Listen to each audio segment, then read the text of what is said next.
మహిమ కలుగును గాక. హల్లెలూయా. అందరూ రెండు చేతులు పైకెత్తి ప్రభు స్తోత్రం చెప్తాం. సమస్తము మహిమ ఘనత ప్రభావములు ప్రభుకే కలుగును గాక. పరిశుద్ధ గ్రంథంలో నుంచి ఒక లేఖన భాగాన్ని చదువుకుందాం. చూడండి, తీతుకు రాసిన పత్రిక, తీతుకు రాసిన పత్రిక, అపోస్తుడైన పౌలు గారు తీతుకు రాసిన పత్రిక 1వ అధ్యాయం 1వ వచనము నుంచి 4వ వచనం వరకు చదువుకుందాం. ఈ వారంలో ప్రభు నాకు ఇచ్చిన ఈ యొక్క వచనాల్లో నుంచి ప్రభు మాట్లాడుతూ వస్తున్నారు. ఈ వచనాల్లో నుంచి ప్రభు ఇద్దరు కూడా మనతో అందరితో ఆయన మాట్లాడతారు. చూడండి, 1వ అధ్యాయం 1వ వచనము నుంచి 4వ వచనం వరకు.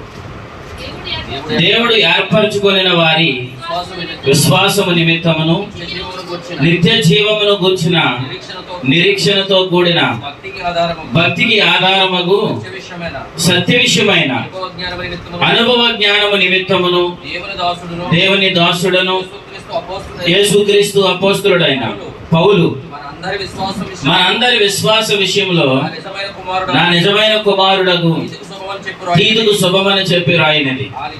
ఆ నిత్య జీవమును అబద్ధమాడనేరని దేవుడు అనాది కాలమందే వాగ్దానం చేశాను. గాని ఇప్పుడు మన రక్షకుడైన దేవుని ఆజ్ఞ ప్రకారము నాకు అప్పగింపబడిన స్వార్థ ప్రకటన వలన తన వాక్యమును యుక్త కాలములందు బయలుపరిచెను. తండ్రి అయిన దేవుని నుండి మన ప్రభు అయిన యేసుక్రీస్తు నుండి కృపయు కనికరమును సమాధానమును నీకు కలుగును గాక. అయితే 3వ అధ్యాయం చివరి వచనం చదవండి. చివరి వచనం చివరి లైన్, చివరి లైన్ చదవండి అమ్మ. కృప మీ అందరికీ తోడైండును గాక. రైట్, ప్రార్థన చేద్దాం. మహాపరిశుద్ధుడా, ప్రేమ నమ్మకము కలిగిన మా తండ్రి, నీ స్తోత్రాలు. ఈ ఉదయకాల సమయంలో ప్రియులు జోసెఫ్ గారిని మీరు ప్రేమించి వారికి అప్పగించిన పరిచర్యలో మేమును పాలు పంపులు పొంది మిమ్మల్ని స్తుతించడానికి మీరు మాకు అనుగ్రహించిన ఈ విలువైన సమయాన్ని బట్టి మీ స్తోత్రాలు చెల్లిస్తూ చేరువచ్చిన మీ సంఘాన్ని అంతటిని కూడా మీ కృపలో జ్ఞాపకం చేసుకోండి. నాతో మాతో మా అందరితో మాట్లాడమని కృప కలుగును గాక అని ప్రార్థన చేస్తూ యేసు ప్రభు ఘనమైన నామమును స్తుతిస్తూ ముందు కొనసాగుతున్నాం ప్రభు తండ్రి, ఆమె. ప్రభు మహాకృపను బట్టి మేము మీ మధ్యలోనికి రావడం ఇది మొదటిసారి. మమ్మల్ని మీరు ఎప్పుడు చూసి ఉండరు, కానీ మేమైతే మీ గురించి దేవుని సేవకులు లైవ్లో మాకు రీసెంట్గానే సేవకు తెలుసు. అలాగని కేవలం కొన్ని నెల సుమారు అవుతుంది అంతే. అప్పటి నుంచి నేను సేవకుని యొక్క లైవ్లో ఆయన ఎక్కడెక్కడ పరిచయం చేస్తున్నారు, ఆ పరిచర్య కానివ్వండి, అలాగే మీరు పరిచర్య అనుభవాన్ని అయితే నేను లైవ్లో కూడా చూస్తున్నాను. అందుని బట్టి నేను ప్రభుని స్తుతిస్తున్నాను. అయితే ఈ స్థలంలో ఇటు విధముగా నిలబడటకు ప్రభు నాకు ఇచ్చిన సమయాన్ని బట్టి ప్రభుని స్తుతిస్తూ దేవుని సేవకులకు వారి యొక్క కుటుంబానికి ప్రత్యేకమైన వందనాలు, చేరువచ్చిన సంఘం అయిన మీకు అందరికీ కూడా ప్రత్యేకమైన వందనాలు తెలియజేస్తున్నాను. దేవుని వాక్యం విందాం, అందరూ కూడా గమనించండి. ఇక్కడ తీతుకు రాసిన పత్రిక 1వ అధ్యాయం 1వ వచనం నుంచి మనం 4వ వచనం వరకు చదువుకుందాం. ఇక్కడ సందర్భాన్ని బట్టి మనం ఒక మాటను జ్ఞాపకం చేసుకుని ముందుకు వెళ్తే, దేవుడు ఏర్పరచుకొనిన వారు అని అన్నాడు. దేవుడు ఏర్పరచుకొనిన వారు వారి విశ్వాసము నిమిత్తం అని అన్నాడు. ఈ మాట జ్ఞాపకం పెట్టుకోండి. 2, తర్వాత అదే లైన్లో నిత్య జీవమును గూర్చిన నిరీక్షణతో కూడిన భక్తికి ఆధారమగు సత్య విషయమైన అనుభవ జ్ఞానము కలుగు నిమిత్తము దేవుని దాసుడను అపోస్తులుడైన పౌలు అని అన్నాడు. అంటే ఒకటి, ఇక్కడ మనకి దేవుడు కనబడుతున్నాడు, దేవుడు ప్రభు కనబడుతున్నారు.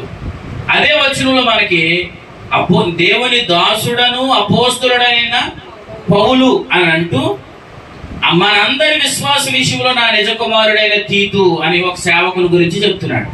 ఇప్పుడు మనం చదివిన వచనంలో ఎవరెవరు కనబడ్డారు మనకి? ఒకటి, దేవుడు కనబడ్డాడు, ప్రభు కనబడ్డాడు. తర్వాత పౌలు అంటే సేవకుడు అనండి, సేవకుడు కనబడుతున్నాడు, దేవుడు, తర్వాత సేవకుడు. ఇప్పుడు తర్వాత అదే వచనాన్ని మరలా చదువుతాను చూడండి.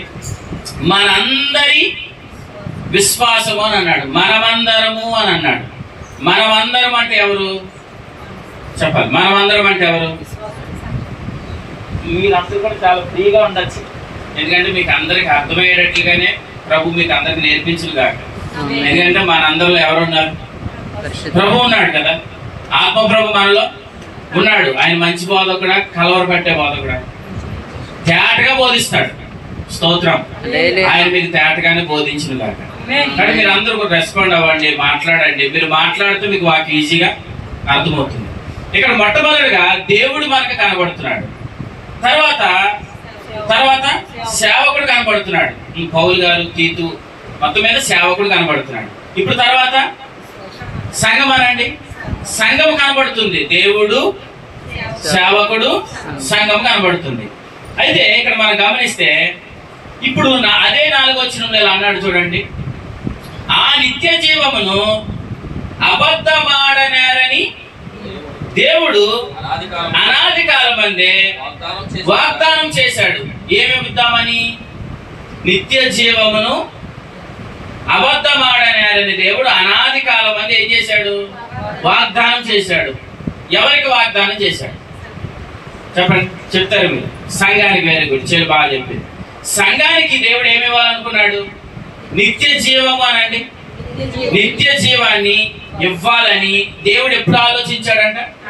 అనాది కాలముకు ముందే. అంటే ఇలా చెప్పచ్చు, అసలు ఈ సృష్టి లేనప్పుడు, అసలు అనాది కాలం అందే అని అంటే జగత్ పునాది వేయబడక ముందే దేవుని మదిలో ఒక ఆలోచన వచ్చింది. ఏంటి ఆలోచన అంటే నిత్య జీవమును ఇవ్వాలి అని దేవుడు ఒక ఆలోచన చేశాడు. సరే, నేను ఎలా అంటున్నాను? నిత్య జీవాన్ని ఇవ్వాలనుకున్నది ఎవరు? దేవుడు. నిత్య జీవాన్ని ఇవ్వాలనుకున్నాడు. ఎవరికి ఇవ్వాలనుకున్నాడు? సంఘానికి. ప్రభు స్తోత్రం.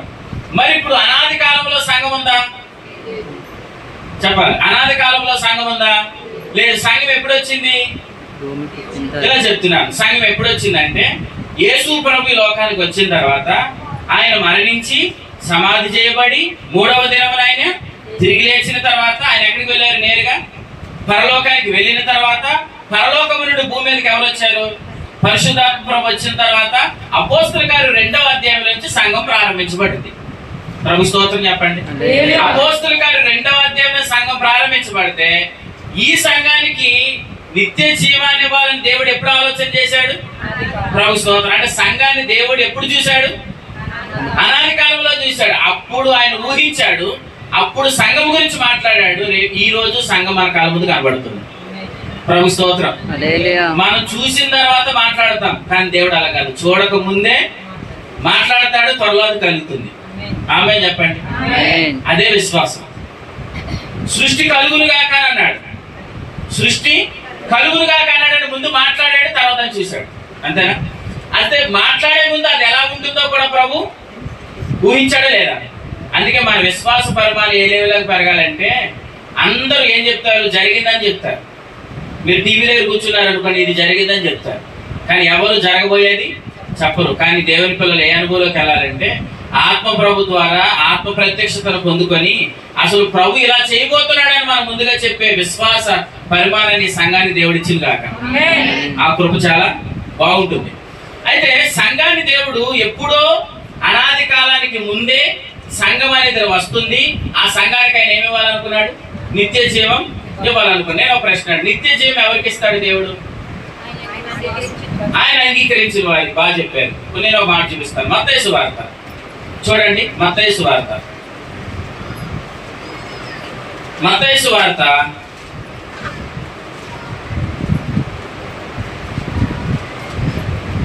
మత్తయి గారు రాసిన సువార్త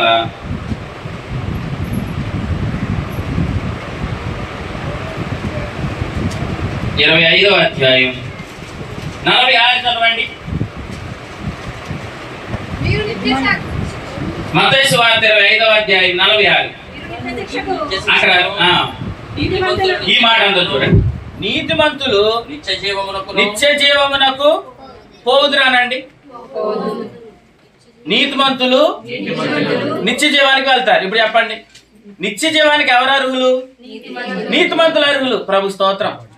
అంటే నిత్య జీవాన్ని దేవుడు ఎవరికి ఇస్తాడు? నీతిమంతులకు ఇస్తాడు. అసలు ఈ నిత్య జీవం ఇవ్వాలని దేవుడు ఎప్పుడు ఊహించాడు? అనాది కాలంలోనే. అంటే అసలు ఈ సృష్టి లేనప్పుడు దేవుడు మనుషులకి ఏమేలో నుండి ఇప్పుడు ఎవరు రావాలి? భార్య రావాలి. అబ్బమ్మ గారి ఫ్యాన్స్ కూడా ఉంటారు కదా మరి. కాబట్టి ఆదాము గారిలో నుంచి ఆమె రావాలి. ఇప్పుడు వీళ్ళిద్దరికి ఏం చేశాడు? ఆయన వివాహం చేశాడు. వివాహం చేసి వీళ్ళిద్దరి ద్వారా వీళ్ళని ఆశీర్వదించి వీరి ద్వారా ఏమి రావాలనుకున్నాడు? భూలోకమంతా నింపబడాలనుకున్నాడు. అయితే ఆదాము ద్వారా భూమి మీదకి మనుషులు రావాలనుకుంటే ఆదాము ఏం చేశాడు? తప్పు చేశాడు. సరే, మీరు అన్నట్టుగా పాపం చేశాడు. ఏం పాపం చేశాడు? తినవద్దన్న పండుని తిన్నాడు. ఎప్పుడైతే తినవద్దన్న పండుని తిన్నాడో ఇప్పుడు ఆదాము భార్య అయిన అవ్వలో నుండి వచ్చిన వారు అందరూ ఇప్పుడు ఏమయ్యారు? పాపులయ్యారు. ఆదామును బట్టి ఆదాములో నుండి వచ్చిన వారు అందరూ ఏమయ్యారు? పాపులయ్యారు. కానీ దేవుని ఉద్దేశం ఏంటి?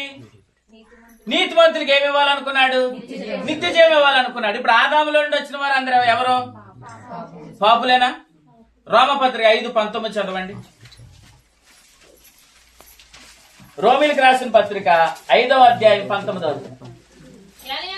ఏలయనగా ఒక మనుషుని అవిధేయత వలన అనేకులు. ఇప్పుడు చెప్పండి అమ్మా, అక్కడ ఒక మనుషుడు అంటే ఎవరు పెట్టి చదవచ్చు? ఆదాము అవిధేయత వలన అనేకులు పాపులుగా. అంటే ఇప్పుడు ఆదాము అవిధేయత వల్ల అందరూ ఏమయ్యారు? పాపులయ్యారనండి. పాపులయ్యారు. కానీ దేవుడు అనాది కాలంలో దేవునికి ఉద్దేశం ఏంటి? నిత్య జీవాన్ని ఇవ్వాలి. ఆ నిత్య జీవం ఎవరికి ఇవ్వాలనుకున్నాడు? నీతిమంతులకు ఇవ్వాలనుకున్నాడు. కానీ ఆదాము నుండి వచ్చిన వారందరూ ఏమయ్యారు? పాపులయ్యారు. మరి పాపకి ఏమి ఇవ్వలేడు? నిత్య జీవం ఇవ్వలేడు. నిత్య జీవాన్ని ఇవ్వలేడు. కాబట్టి ఇప్పుడు దేవుడు ఏం చేయాలి? అనవసరంగా నేను నిర్ణయం చేసేసుకున్నాను, నీతిమంతులు నిత్య జీవం ఇద్దాం అనుకున్నాను. కానీ నీతిమంతుడు అనేవాడు రోమపత్రికలో ఏముంది? నీతిమంతుడు లేడు, ఒకడును లేడు. ఏ భేదము లేదు. అందరూ పాపము చేసి దేవుడు అనుగ్రహించి మహిమను పొందలేకపోతున్నారు అనేది చూసి ఆ మహిమ ఏదో కదా అక్కడ మహిమ అని చెప్పాడు. అదే నిత్య జీవం. ఆ మహిమను ఏం చేయలేకపోతున్నారు? పొందలేకపోతున్నారు అని అన్నాడు. ఇప్పుడు దేవుడు ఏం చేశాడు? అనవసరంగా నేను నిర్ణయం చేసేసుకున్నాను, ఇప్పుడు నేను ఏం చేయాలి? పోలే, ఎవరైతేనే కదా అని పాపులకు ఇచ్చేస్తాడా? చెప్పాలి. పాపులకు ఇచ్చేస్తాడా? ఎవడు కాదు. ఎందుకు? పాపులు ఆయన సన్నిధిలో నిలవలేరు అని చెప్పాడు. కానీ పాపులకు మాత్రం నిత్య జీవాన్ని ఏం చేయలేడు? ఇవ్వలేడు. కానీ దేవుడు అనాది కాలంలో ఏం చేశాడు? నిత్య జీవం ఇస్తానని దేవుడు ఏం చేశాడు? వాగ్దానం చేశాడు. వాగ్దానం అని అన్నా ప్రమాణం అన్నా రెండు ఒకటే. ఇలాగంటున్నా దేవుడు ఎవరు తోడు ప్రమాణం అని చేశాడు? అమ్మా ఇప్పుడు ఇలా అంటానమ్మా, దేవుని తోడు. పిల్లలు చాలా మంది ఎవరి తోడు? దేవుని తోడే. దీనికి ఎలా చెప్తారు? మన చిన్నప్పుడు పిల్లలు, మా చిన్నప్పుడు అయితే మీరు అన్నారు లేదు కానీ మా ఊర్లో ఎలా అన్నారు, ఒరే నువ్వు చేసావు కదరా అని అంటే, నేను మాత్రం చేయలేదురా, మా అమ్మ మీద ఒట్టాను. ఎందుకంటాం అలాగని? మా అమ్మ మీద ఒట్టాను. సరే నేను అంటాను నా మీద ఒట్టరానంటే నమ్ముతారా? నమ్మరు. అప్పుడు మనం ఏం చేస్తాం? మా అమ్మ మీద ఒట్టు, మా నాన్న మీద ఒట్టు అంటాం. ఎందుకంటాం అంటే మనకంటే వాళ్ళు గొప్పోళ్ళు కాబట్టి, మన దృష్టిలో వాళ్ళు గొప్పోళ్ళు కాబట్టి, ఒరే నేను తీయలేదురా, మా అమ్మ మీద ఒట్టురా అని అంటాం. అలాగే ఇప్పుడు దేవుని కంటే గొప్పోడు ఎవరున్నారు? దేవుని కంటే గొప్పలు ఎవరున్నారు? ఆయనకి అమ్మా నాన్న ఉన్నారా? చెప్పండి. ఆయన కంటే గొప్పలు ఎవరు లేరు కదా. ఇప్పుడు ఆయన ప్రమాణం చేశాడండి. ఎవరు తోడని ప్రమాణం చేస్తుంటాడు? చెప్పగలరు? ఆయన తోడేనా అంటాడు. ఆయన తోడేనా అంటాడు. ఎబ్రీ పత్రిక 6వ అధ్యాయం చూడండి. ఎబ్రీలకు రాసిన పత్రిక జాగ్రత్త గమనించండి. మీరు ఎంతమంది వాక్యం వింటారని దేవుడు ఏం చేశాడంటే కొంత కరెంట్ పక్కే తప్పించాడు అనమాట. ఎబ్రీలకు రాసిన పత్రిక 6వ అధ్యాయం 13వ వచనం గమనించండి. దేవుడు అబ్రహామునకు వాగ్దానం చేసినప్పుడు, అంటే వాగ్దానం, దాన్ని ఇంకో పేరేం చెప్పాను? ప్రమాణం. ఏ గొప్పవాని తోడని ప్రమాణం చేయలేక పోయాను గనుక. ఇప్పుడు చెప్పండి, ఎవరు తోడని అన్నాడంట ఆయన? నా తోడు. అంటే ఆయన మీద ఆయన ఏం చేసుకున్నాడు? ఇప్పుడు ప్రమాణం చేసుకున్నాడు. ఇప్పుడు చెప్పండి, ఆయన ఇస్తానన్నాడంటే ఇస్తాడు? ఎవడా? ఇస్తాడు. ఇస్తాడు. ఎవరికి ఇస్తానన్నాడు వాళ్ళకే ఇస్తాడు. అర్థమైందా? ఇప్పుడు మీకు ఇస్తానన్న ఆ గిఫ్ట్ ని మీరు రాలేదని వేరొకరికి ఇచ్చేసేవాడు కాదు, నీ కొరకు దాన్ని ఆయన దాచి ఉంచుతాడు. ఎందుకంటే మీరంటే ఆయనకి చాలా ఇష్టం కాబట్టి. అబ్రహాం ఏం చేశాడంటే తన కుమారుడు ఇస్సాకుకి సమస్త ఆస్తిని ఇచ్చాడు. ఉపపత్నులు కుమారులకి బహుమానాలు ఇచ్చి పంపించాడు. అంటే అర్థం ఏంటి అంటే తన కుమారుడు అంటే ఇస్సాకు అంటే అబ్రహాంకి ఏంటి ఇష్టం కాబట్టి ఏం చేశాడు, తన కుమారుడిని ఇస్సాకుకి సమస్త ఆస్తిని అంతటిని ఇచ్చాడు. ఉపపత్నుల కొడుకులకి ఏం చేశాడు, బహుమానాలు ఇచ్చి పంపించాడు. ఇప్పుడు దేవుడు ఇష్టం ఎవరు చెప్పాలి? అబ్రహాం ఇష్టం అండి. నేనేమంటాను, మన అందరూ దేవునికి ఇష్టం, అంతేనా? ఎప్పుడు ఇష్టపడ్డాడు చెప్పాలి? ఎప్పుడు ఇష్టపడ్డాడు? అనాది కాలం అంది. అప్పుడు మనం ఎంత అందంగా ఉన్నాం చెప్పాలి? ఎంత బలంగా ఉన్నాం? మన దగ్గర ఎంత వస్తుంది? అన్ని జీరో. అప్పుడు ప్రేమించాడు మనల్ని. ప్రభు స్తోత్రం చెప్పండి. ప్రేమించాడంటే నేను ఎప్పుడు చూశాడు? అసలు అనాదికి జగత్ పునాది వేయబడక ముందే నేనేంటో చూశాడు. జగత్ పునాది వేయబడక ముందే నువ్వేంటో చూశాడు. మన పుట్టిన తర్వాత అందరూ చేయమంటున్నారు, నా బంగారు కొండ, నా బంగారు తల్లి అని అన్నారు. దేని బట్టి? పుట్టిన తర్వాత. అసలు పుట్టక ముందే మనం పుడతామన్న సంగతి ఎవరికి తెలీదు. కానీ దేవుడైతే జగత్ పునాది వేయబడక ముందే మనల్ని చూశాడు. అంటే మన అందం చూడలేదు, మన ఐశ్వర్యం చూడలేదు, మన బలం చూడలేదు, నువ్వేంటో అనేది ప్రభు చూడలేదు. ప్రభు స్తోత్రం. ఎవరైనా ప్రేమించడానికి ఏం చూస్తారు? ఖచ్చితంగా మీకు మాట చెప్పనా, ఇప్పుడు మీ వెనకాల తిరగాలి చాలా మంది ఏదో ఒకటి చూసే తిరుగుతున్నారు, అంతేనా? నిజమాబద్ధం అమ్మ? ఏదో ఒకటి చూసే ఖచ్చితంగా మన వెనకాల తిరుగుతారు. ఒకటి, ఈ తమ్ముడు నాకు ఏదో దానికి ఉపయోగపడతాడంటే ఇతను కూడా తిరుగుతాం కదా. ఇతని దగ్గర డబ్బులు ఉంటే తిరుగుతాం, ఇతను అందమైన వ్యక్తి అయితే తిరుగుతాం, ఇతను బలమైన, అంటే ఏదో ఒక పనికి మనం ఉపయోగపడతారు అనుకుంటేనే వారు మళ్ళీ ఏం చేస్తారు? ప్రేమిస్తారు కదా. అంటే ఈ లోకంలో ఉన్న ప్రేమలని ఏదో ఒక కారణాన్ని చూస్తున్నారు. కానీ దేవుడు అసలు ఏ కారణాన్ని చూడకుండా నేను ప్రేమించాడు. ప్రభు స్తోత్రం. ఏ ప్రేమ గొప్పదంటారు? దేవుని ప్రేమే గొప్పది. అంటే మనలో ఏమీ చూడకుండా జగత్ పునాది వేయబడక ముందు ఆయన మనలను ప్రేమించాడు. యోహాను సువార్తలో 17వ అధ్యాయం 7 చదవమ్మా. జగత్ పునాది వేయబడక మునిపే దేవుని స్తోత్రం చెప్పండి. ఎప్పుడు ప్రేమించాడు మనల్ని? జగత్ పునాది వేయబడక ముందే నీవు నన్ను. అంటే మనల్ని ఎప్పటి నుంచి ఇష్టపడుతున్నాడు ఆయన? మనం అంటే ఎంత ప్రేమ అండి ఆయనకి? ఎప్పటి నుంచి? జగత్ పునాది వేయబడక ముందు నుంచే దేవుడు మనల్ని ఏం చేశాడు? ప్రేమించాడు.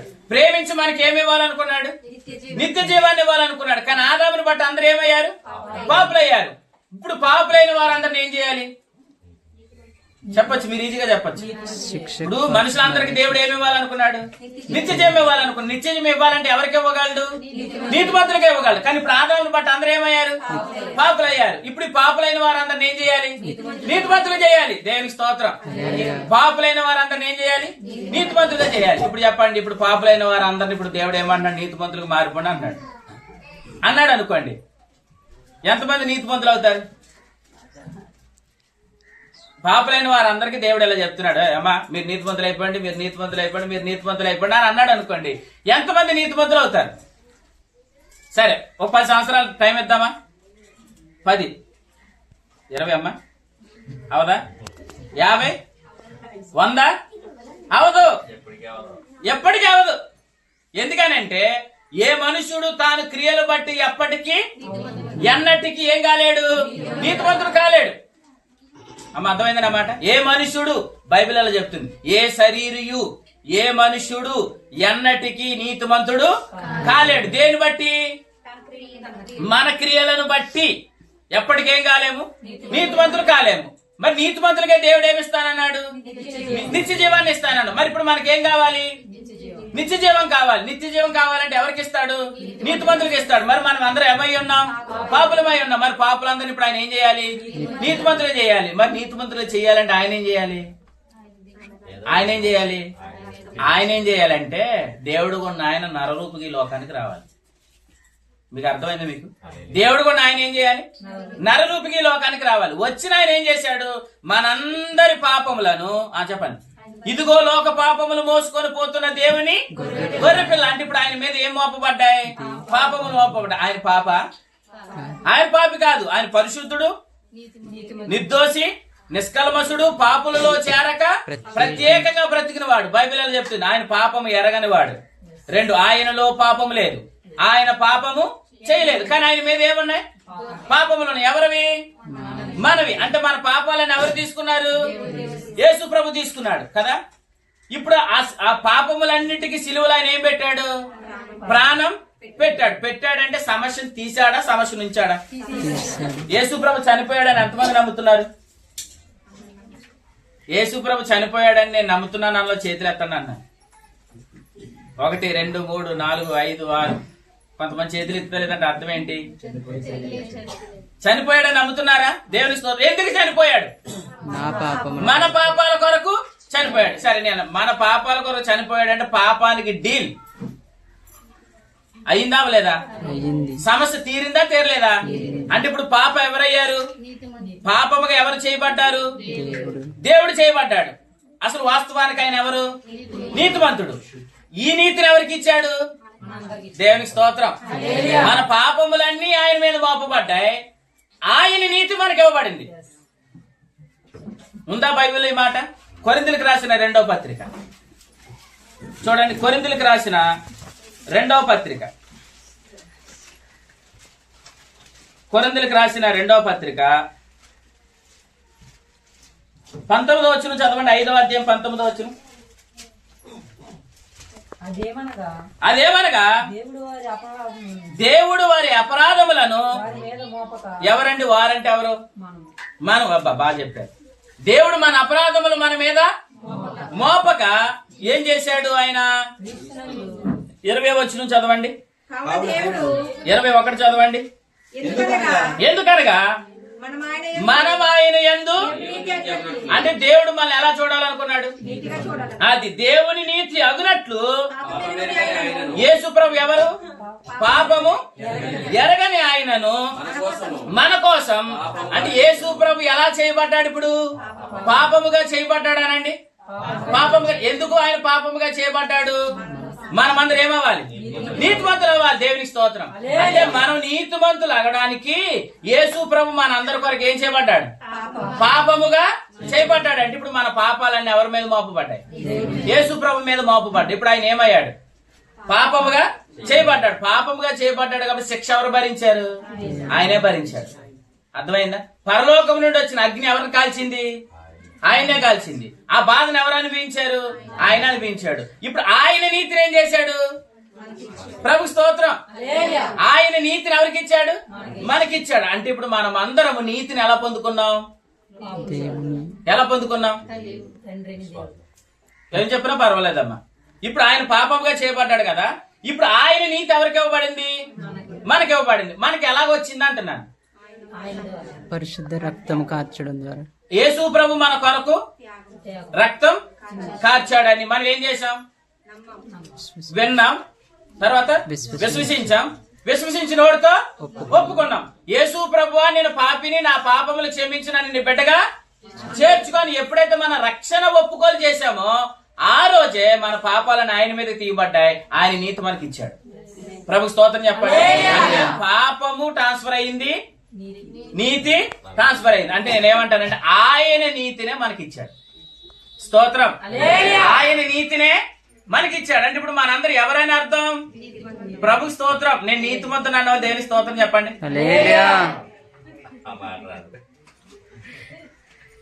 చూసారా? జాగ్రత్త విందాం, మీకు ఇంకా చెప్తారు. రోమిలకు రాసిన పత్రిక 5వ అధ్యాయం. రోమిలకు రాసిన పత్రిక 5వ అధ్యాయం. ఏమి చదువుతారమ్మా? యేసు ప్రభు బలి అది చదవండి. అయితే దేవుడు మన ఎడల తన ప్రేమను వెల్లడపరుచుచున్నాడు. ఎట్లనగా మనం ఇంకను పాపులమై ఉండగానే క్రీస్తు మన కొరకు ఏమయ్యాడు? చెప్పండి. యేసు ప్రభు మన కొరకు ఏమయ్యాడు? ఎవరి పాపాల కొరకు? మన పాపాల కొరకు. ఏం కార్చాడు? రక్తం కార్చాడు. చనిపోయాడు అని అన్నాడు కదా. ఇప్పుడు నెక్స్ట్ వచ్చి చదవండి, 9వ వచనం. కాబట్టి అంటే అర్థం ఏంటి? ఈ యొక్క డీల్ జరిగింది కాబట్టి, ఇది జరిగింది కాబట్టి, ఈ కారణమును బట్టి, కాబట్టి ఆయన రక్తం వలన ఇప్పుడు అంటే ఎప్పుడు? యేసు చేసిన ఆ పుణ్యకార్యాన్ని విశ్వసించినప్పుడు ఇప్పుడు నీతిమంతులుగా తీర్చబడ్డాం. దేవుని స్తోత్రం. అంటే యేసు ప్రభు నా పాపాల కొరకు చనిపోయాడు అని ఏ రోజైతే మన ప్రభువుని అంగీకరించామో ఆ రోజు ఆయన రక్తం ద్వారా మన పాపాలన్నీ ఏం చేయబడ్డాయి? కడగబడ్డాయి. ప్రకటన గ్రంథం 1వ అధ్యాయం 6లో అంటాడు, ఆయన రక్తం చేత మన పాపములన్నీ కడగబడ్డాయి అని అన్నాడు. ఒకసారి చూద్దాం ఆ మాట. ఇక్కడికి మళ్ళీ వద్దాం. ప్రకటన గ్రంథం మనలను ప్రేమించుచు ఎవరి రక్తం? దేవుని ఆ ప్రభు రక్తం వలన మన పాపముల నుండి మనల్ని విడిపించిన వానికి మహిమయు ప్రభావమును మనల్ని ఏం చేశాడు? విడిపించాడు అని ఉంది కదా. దాని పుట్టినోట్లు ఏమని చూడండి, కింద అర్థం ఏమని చూడండి. అక్కడ అంకీ ఉందా? విడిపించిన వానికి. కడిగిన వాడు అది అంటే ఏం చేశాడు? రక్తం చేత చెప్పాలి. మన పాపములను ఏం చేశాడు? కడిగాడు. ఎంతలా కడుగుతాడు ప్రభు? సగం సగం కడుగుతాడా? పూర్తిగా కడుగుతాడా?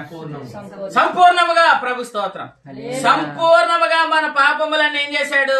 కడిగాడు. కడిగి ఇప్పుడు మనల్ని ఆయన ఎలా చేశాడు? నీతిమంతులుగా చేశాడు. ఇప్పుడు మనందరూ ఎవరో అని అర్థం.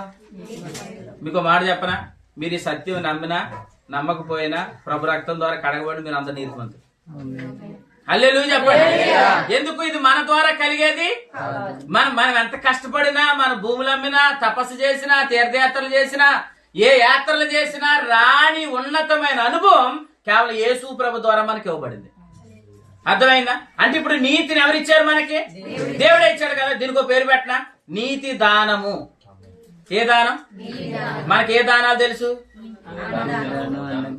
అన్నదానాలు, భూదానాలు తప్ప మనకి ఏ దానం తెలీదు. మజ్జిగ దానమేనండి.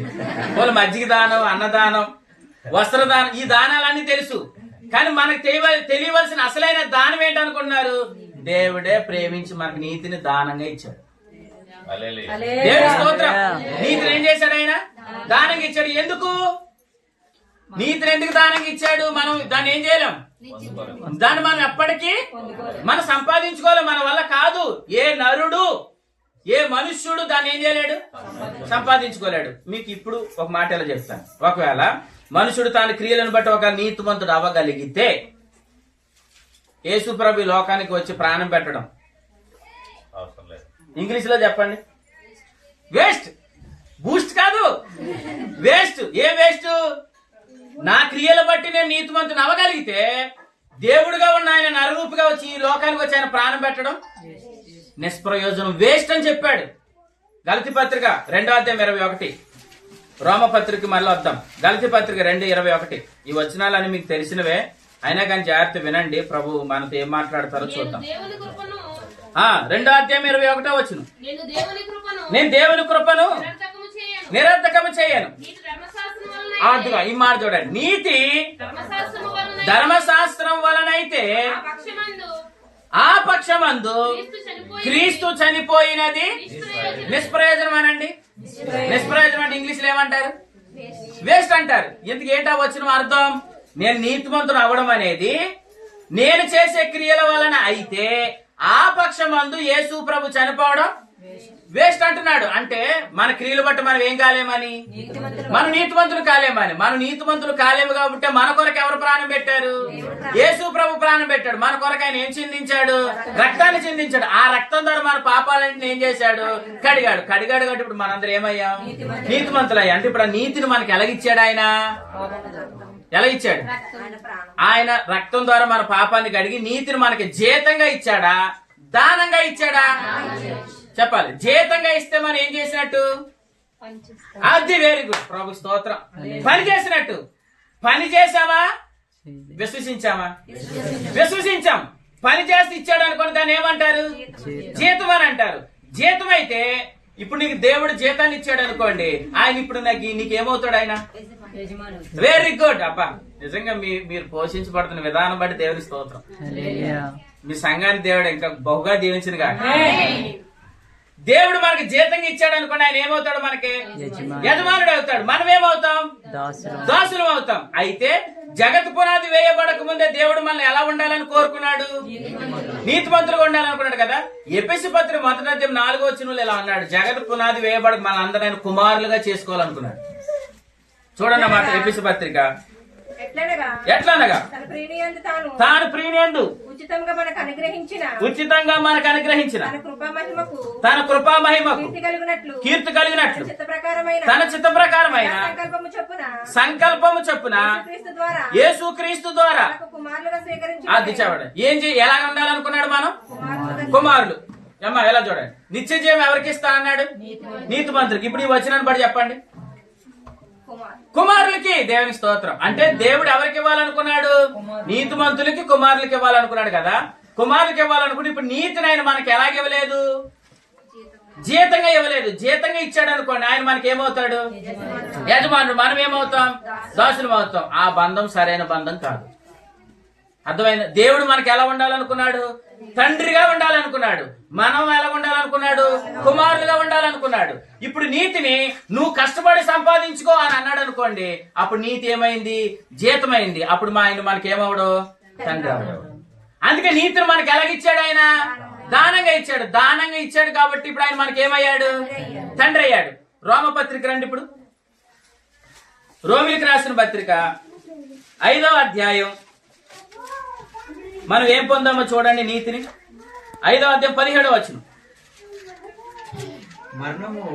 మరణం ఒక అపరాధ మూలముగా వచ్చినదే ఒకరి ద్వారా ఏది ఎడల కృపా బాహుల్యమును ఏం పొందాం చెప్పాలి ఏ దానం పొందాం నీతిని దానముగా పొందాం దేవుని స్తోత్రం అంటే నీతిని ఎలా ఇచ్చాడు మనకి దానంగా ఇచ్చాడు కాబట్టి ఇప్పుడు ఆయన మనకి ఏమయ్యాడు తండ్రి అయ్యాడు మనం ఏమయ్యాం కుమారులం అయ్యాం కదా అందుకే మనం ప్రార్థన చేసిన ప్రతిసారి ఏమని చేస్తున్నాం ఈ చిన్న ప్రార్థన అని పెద్ద ప్రార్థన చేస్తాం అనుకోండి చిన్న ప్రార్థన యేసునామమున అడుగుతున్నాము యజమానుడా అని అంటున్నామా ఏమంటారు తండ్రి అంటున్నాం ఎందుకు ఆయన మనకి ఎవరు తండ్రి మనం ఏమయ్యాం ఆయనకి పిల్లలం ఎందుకు పిల్లలమయ్యాం ఆయన మనకి దానంకి దేన్ని ఇచ్చాడు నీతిని ఇచ్చాడు సరే ఇక్కడ ఎలా చెప్తున్నాను మీలో ఎవరైనా మీ పిల్లలకి ఆస్తిని రాసి ఇవ్వాలనుకున్నారు అనుకోండి తాళరావు రిజిస్ట్రేషన్ ఆఫీస్కి వెళ్ళిన తర్వాత మీ కొడుకు మీరు ఆస్తిని రాసి ఇచ్చినప్పుడు ఏ పట్టా రాస్తారు చెప్పండి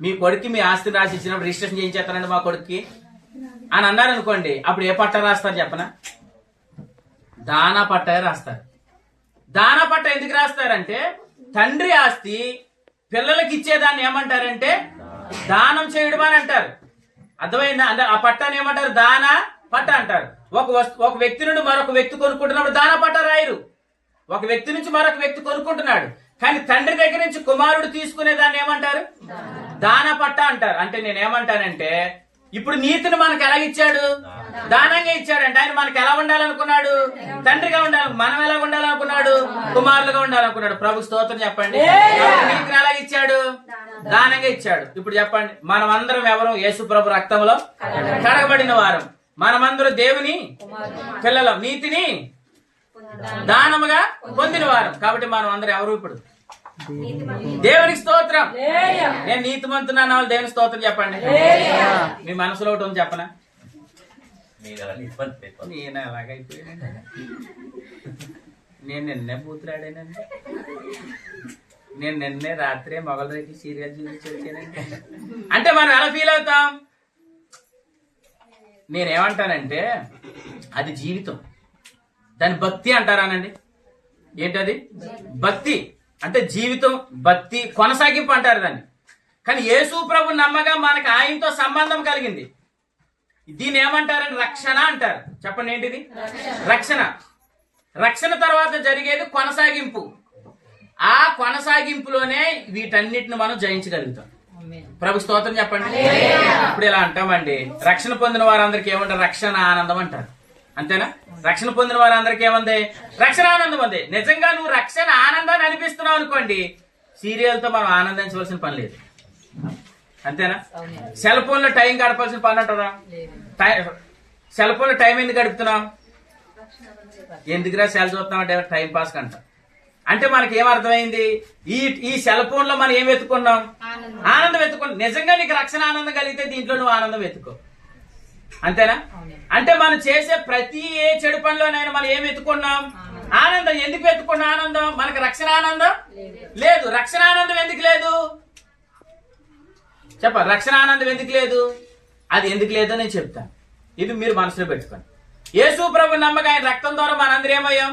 నీతిమంతులుగా తీర్చబడ్డాం. కుమారులమయ్యామనండి, కుమారులమయ్యాం. అంటే ఇప్పుడు నిత్య జీవానికి మనందరం ఏమయ్యాం? వారసులమనండి. దేవునికి స్తోత్రం. మనందరూ నిత్య జీవానికి వారసులు. డౌట్ ఏమైనా ఉందా? నిత్య జీవాన్ని దేవుడు మనల్ని ఏం చేశాడు? వారసులుగా చేశాడు. యోహాను మొదటి పత్రిక, జాగ్రత్త వినండి, చివరి వరకు మీరు జాగ్రత్త వింటే ప్రభు ఈ యొక్క మధ్యాహ్నం ప్రభు మీ అందరి జీవితాలు అద్భుతం చేయను కాదు. చూడండి, యోహాను రాసిన మొదటి పత్రిక 5వ అధ్యాయం 13వ వచనం చదవండి. దేవుని కుమారుని నామమందు విశ్వాసముంచు మీరు నిత్య జీవము గలవారు అని మీరు ఏం చేయాలి? తెలుసుకోవాలంటే నిత్య జీవము గలవారనా? నిత్య జీవం తెలుసుకుంటే నిత్య జీవం గలవారు అవుతారని అర్థం అది ఆ మాటకి. మీరు నిత్య జీవము గలవారని మీరు ఏం చేయాలి? తెలుసుకోవాలంటే మనకి నిత్య జీవాన్ని ప్రభు ఎప్పుడు ఇచ్చాడు? వాగ్దానం ఎప్పుడు చేశాడు? అనాది కాలం అందే. దాన్ని ఎవరికి ఇస్తానన్నాడు? నీతిమంతులకి ఇస్తానన్నాడు, కుమారులకి ఇస్తానన్నాడు. కుమారులు నీతిమంతులకి ఇస్తానడానికి నీతిని ఆయన ఎలాగిచ్చాడు? మనకి దానంగా ఇచ్చాడు. దానంగా ఇచ్చాడు కాబట్టి ఇప్పుడు నిత్య జీవానికి మనం ఏమయ్యాం? వారసులమయ్యామనండి. అంటే ఇప్పుడు మనకి ఈ వచనం బట్టి మనకి ఏం తెలియాలి? నేను నిత్య జీవానికి వారసునని తెలియాలి. ప్రభు స్తోత్రం. అసలు నువ్వెవరో నీకు అర్థమైతే బయట లైఫ్ అసలు నువ్వు జీవించు. మన లెవెల్ ఏంటో, మన అనుభవం ఏంటో, దేవుడు మనకి ఇచ్చిన కృప ఏంటో మనకు అర్థమైతే బయట ఏ విషయాల్లో కూడా మనం పడిపోవాల్సిన పని లేదు. అయితే మనందరికి తెలియవలసిన సత్యం ఏంటంటే నిత్య జీవము గలవారని మీరు ఏం చేయండి? తెలుసుకోండి అన్నాడు కదా. ఒక్కసారి లైన్ వినండి. యోహాను మొదటి పత్రిక 1వ అధ్యాయానికి రండి. యోహాను గారు రాసిన మొదటి పత్రిక, యోహాను గారు రాసిన మొదటి పత్రిక 1వ అధ్యాయం 3వ వచనం చదవండి. మాతో కూడా మీకును సహవాసము కలిగినట్లు మేము చూచిన దానిని వినిన దానిని మీకు తెలియజేస్తున్నాము. మన సహవాసం ఈ మాట అన్నది చూడండి. మన సహవాసం అయితే తండ్రితో కూడాను ఆయన కుమారుడని యేసుక్రీస్తుతో కూడా ఉంటాది అని ఉందా? ఉన్నది అని ఉందా? ఉన్నది అంటే అర్థం ఏంటి? ఆయనకి మనకేం కలిగింది? సహవాసం. ఇలా చెప్పొచ్చా? ఆయనకి మనకి సమాధానం కలిగిందానండి. ఆయనకి మనకి ఏం కలిగింది?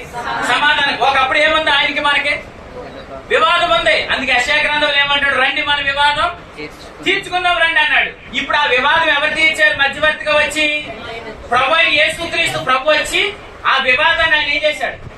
తీసివేసి ఇప్పుడు దేవుణ్ణి మనల్ని ఆయన ఏం చేశాడు? సమాధానం పరిచాడు. అంటే ఇప్పుడు చెప్పండి, దేవునితో మనకేముంది? సమాధానం ఉంది. ప్రభు స్తోత్రం. ఇప్పుడు 2వ అధ్యాయంలో ఏం చెప్తున్నాడు చూడండి. 12వ వచనం. 2వ అధ్యాయం 12వ వచనం. చిన్నపిల్లలారా ఆయన నామమును బట్టి మీ పాపములు క్షమించబడతాయి అని ఉందా? క్షమించబడ్డాయి అని ఉందా? అంటే ఆల్రెడీ మన పాపములు ప్రభు ఏం చేశాడని? మన పాపములు క్షమించాడని చెప్పాడు. 3వ అధ్యాయానికి రండి. 3వ అధ్యాయం 2వ వచనం చదవండి. ప్రియులారా ఇప్పుడు మనము దేవుని పిల్లలమై ఉంటాము అని ఉందా? ఉన్నాము అని ఉందా? మనము దేవుని పిల్లలమై ఉన్నాము. 4వ అధ్యాయం 4వ వచనం. మీరు దేవుని సంబంధులు, మీలో ఉన్నవాడు లోకములో ఉన్నవాని కంటే. ప్రభు స్తోత్రాన్ని. మీలో ఎవరు ఉన్నారని అర్థం? దేవుడు ఉన్నాడు. దేవుని ఆత్మ అండి. అంటే పరిశుద్ధాత్మ ప్రభు ఎక్కడ ఉన్నాడు? మనలో ఉన్నాడు. మొదటి అధ్యాయంలో ఏం చెప్పాడు? దేవునితో మనకేముంది? సంబంధం ఉంది. 2వ అధ్యాయంలో ఏం చెప్పాడు? మన పాపములు క్షమించబడ్డాయి. 3వ అధ్యాయంలో ఏం చెప్తున్నాడు? దేవుని కుమారులం. 4వ అధ్యాయంలో ఏం చెప్తున్నాడు? మనలో ఎవరున్నారు? దేవుని ఆత్మ మనలో ఉన్నాడని చెప్పి ఇప్పుడు 5వ అధ్యాయంలో ఏం చెప్తున్నాడు ఆయన? 5వ అధ్యాయం 13వ వచనంలో దేవుని కుమారు నామమందు విశ్వాసం ఉంచి మీరు అది దేవుని స్తోత్రం చెప్పండి. అంటే 5వ అధ్యాయం చెప్పే ముందు మొదట ఏం చెప్పుకుంటూ వచ్చాడు? ఇప్పుడు డైరెక్ట్ గా మీరు నిత్య జీవం కలవారని ఎన్నో వచనాలు చెప్పేసి మాట మొదటి అధ్యాయంలో చెప్పొచ్చు కదా, మొదటి అధ్యాయంలో ఎందుకు చెప్పలేదు? ముందు అనుభవాలు చెప్పాడు. ఇదిగో యేసు ప్రభు నందు విశ్వాసం ఉంచినప్పుడు దేవునికి మనకి ఏం కలిగింది? సంబంధం కలిగింది అన్నాడు. రెండవ అధ్యాయం ఎందుకు సంబంధం కలిగింది? ప్రభా మీ పాపములు క్షమించబడ్డాయని చెప్పాడు. పాపములు క్షమించబడ్డాయా? అయితే నేను ఏమయ్యాను ప్రభా? నువ్వు దేవుని కుమారుడు అయ్యావు. అవునా, దేవుని కుమారుడు అయ్యానా? అయితే నాకేం కలిగింది ప్రభా? నువ్వు దేవుని కుమారుడుగా దేవుని ఆత్మ నీలో వచ్చాడు. దేవుని ఆత్మ ఇప్పుడు ఎక్కడ ఉన్నాడు? మనలో ఉన్నాడు. ఇవన్నీ చెప్పి 5వ అధ్యాయానికి వచ్చినట్టు ఇలా అంటున్నాడు, వీరు నిత్య జీవానికి వారసులు అని చెప్పాడు. ప్రభు స్తోత్రం చెప్పండి. నిత్య జీవం ఇస్తానని ఎప్పుడు చెప్పాడు? అనాది కాలంలోనే, జగత్ పునాది వేయబడక ముందే. ఆ నిత్య జీవం ఎవరికి ఇస్తారన్నాడు? నీతిమంతులకు ఇస్తారన్నాడు. కానీ భూమి మీద ఎవరు లేరు? నీతిమంతులు లేరు. యేసు ప్రభు ద్వారా ఇప్పుడు మనందరూ ఏమయ్యాం? నీతిమంతులు అయ్యాం. కాబట్టి ఇప్పుడు నిత్య జీవానికి మనం ఏమయ్యాం? వారసులు అయ్యాం. ప్రభు స్తోత్రం చెప్పండి. ఆనందంగా ఉన్నారు, చప్పలు కొట్టండి. ఎందుకు చప్పలు కొట్టారు? ఆనందంగా ఉన్నామని. ఎందుకు ఆనందం మీకు? మా పాస్టర్ గారు 11వ వార్షికోత్సవం పెట్టి మీకు ఆనందమా? చెప్పండి. నిత్య జీవానికి నన్ను ఆయన ఏం చేశాడు? వారసులుగా చేశాడు. ప్రభు స్తోత్రం. ఇప్పుడు మనం అందరం ఎవరు అని అంటే నిత్య జీవానికి వారసులం. ప్రభు స్తోత్రం. నిత్య జీవానికి ఏమయ్యాం? వారసులం అయ్యాం. ఎందుకే మీ మనసులో పదం ఉంటది ఇప్పుడు, ఏమన్నా అసలు నిత్య జీవం అంటే ఏంటండి? అదే కదా, ఇందాక నుంచి మీరు అందరు దేని హైలైట్ చేశారు పాస్టర్ గారు? నిత్య జీవం, నిత్య జీవం, నిత్య జీవం హైలైట్ చేశారు కదా. ఎందుకు నిత్య జీవం అంటే ఏంటి అని అనగానే ఇప్పుడు అన్న చెల్లి ఏమంది? పరలోకం అని చెప్పేసింది. అంటే ఇప్పుడు యేసు ప్రభు మనకి ఏమిస్తే చాలు? పరలోకం ఇస్తే చాలు, అంతేనా? యేసు ప్రభు పరలోకం ఇస్తే మరి భూమి మీద ఉండగా మరి వీటన్నిటి విషయంలో ఎవరు సమాధానం చెప్తారు? ఇప్పుడు అప్పులో వచ్చారండి, బాబు అప్పు తెచ్చి పరలోకం వెళ్ళిపోతారు అని అంటామా? మరి అప్పుల విషయంలో వాళ్ళకి ఏం చెప్పాలి? లెక్క చెప్పాలి కదా. తీర్చాలా? అప్పులు తెరిపోవాలన్నాడా? యేసుప్రభు వచ్చినప్పుడు మీ అప్పులను తీరిపోను కాక, అప్పుల్లో వెళ్ళిపోకూడదు. మనం అప్పులు చేసి వెళ్ళిపోయామనుకోండి, ఏడైనా శ్రమకాలు ఎలా మనం తిట్టుకుంటారు, అవునా కదా? తిట్టుకుంటారు. కాబట్టి యేసుప్రభు వచ్చేలాగా మీ అప్పులను తీరిపోను కాక, మీ సమస్యలన్నీ తీరిపోను కాక. ఇప్పుడు నిత్య జీవం అనగానే మనం ఏమనుకున్నామంటే పరలోకం అండి. పరలోకం నిజమే, నేనేం కాదంటారా. కానీ నిత్య జీవం అని అంటే 2 అనుభవాలు ఉన్నాయి అన్న. ఏంటన్నారు? నిత్యము జీవంలో, నిత్యము జీవంలో ఉండడం. ఆ నిత్యము జీవంలో ఉండే అనుభవాన్ని 2 విధాలుగా చెప్పాడు. తిమోతి మొదటి పత్రిక చూడండి, మీరు చెప్పేది వాస్తవమే. ఈ వచనం కూడా మనం చూద్దాం. తిమోతికి రాసిన మొదటి పత్రిక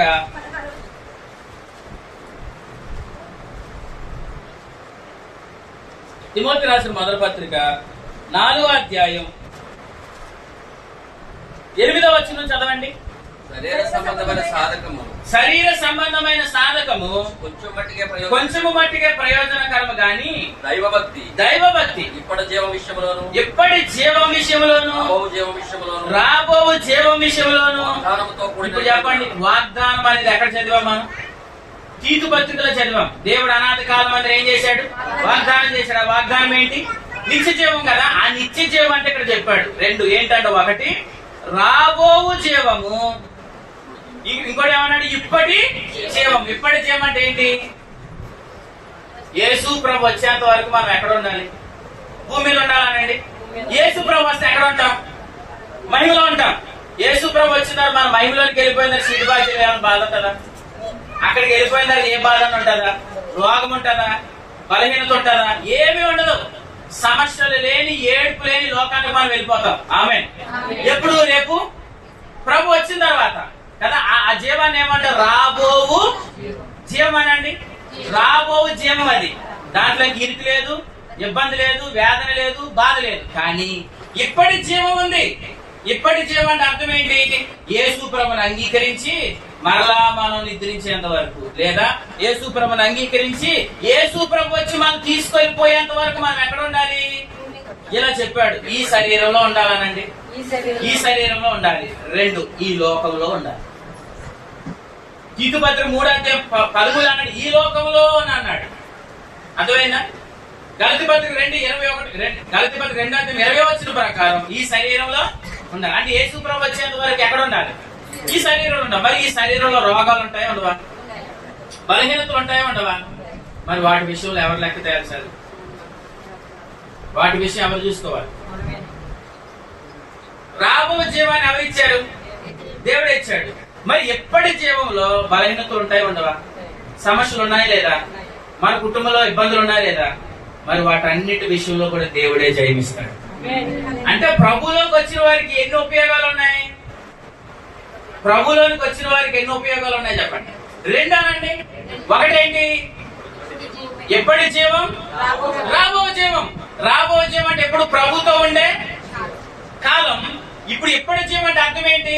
యేసు ప్రభు వచ్చి సంఘాన్ని తీసుకొని వెళ్ళిపోయేంత వరకు ఉండే జీవితం. ప్రభు స్తోత్రం. యేసు ప్రభు నమ్మిన వారికి రెండు ఉపయోగాలు ఉన్నాయి. ఈ మధ్యాహ్నం మీకు అందరికి అర్థమవును కాక. యేసు ప్రభు నమ్మిన వారికి ఎన్ని ఉపయోగాలు ఉన్నాయి? రెండు ఉపయోగాలు. ఆయన దగ్గరికి వెళ్ళిన తర్వాత ఆయనతో ఉంటాం. ఆయన వచ్చేంత వరకు ఈ లోకంలో కూడా మనకు కావలసినవన్నీ ఇస్తాడు. ఆమె చెప్పండి. ఎప్పటి జీవం అని అన్నాడా? ఎప్పటి జీవం. ఇప్పుడు ఈ జీవానికి ఏం కావాలని ఎవరు ఇవ్వాలి? ఆయనే ఇవ్వాలి. ఎందుకు? ఇస్తానని నాకు వాగ్దానం చేసింది ఎవరు? దేవుడే కదా. మరి ఇస్తానని వాగ్దానం చేసినప్పుడు వాగ్దానం చేసిన వాడు ఎవరు? నమ్మదగిన వాడు. కాబట్టి ఖచ్చితంగా నీ జీవితానికి ఏం కావాలి అన్ని ప్రభు ఇస్తాడు. ప్రభు స్తోత్రం చెప్పండి. ఉందండి, ఆ మాట ఉందంటే ఉంది. పేతురు రాసిన రెండో పత్రిక, పేతురు గారు రాసిన రెండో పత్రిక మొదటి అధ్యాయం 3వ వచనం చదవండి. తన మహిమను బట్టి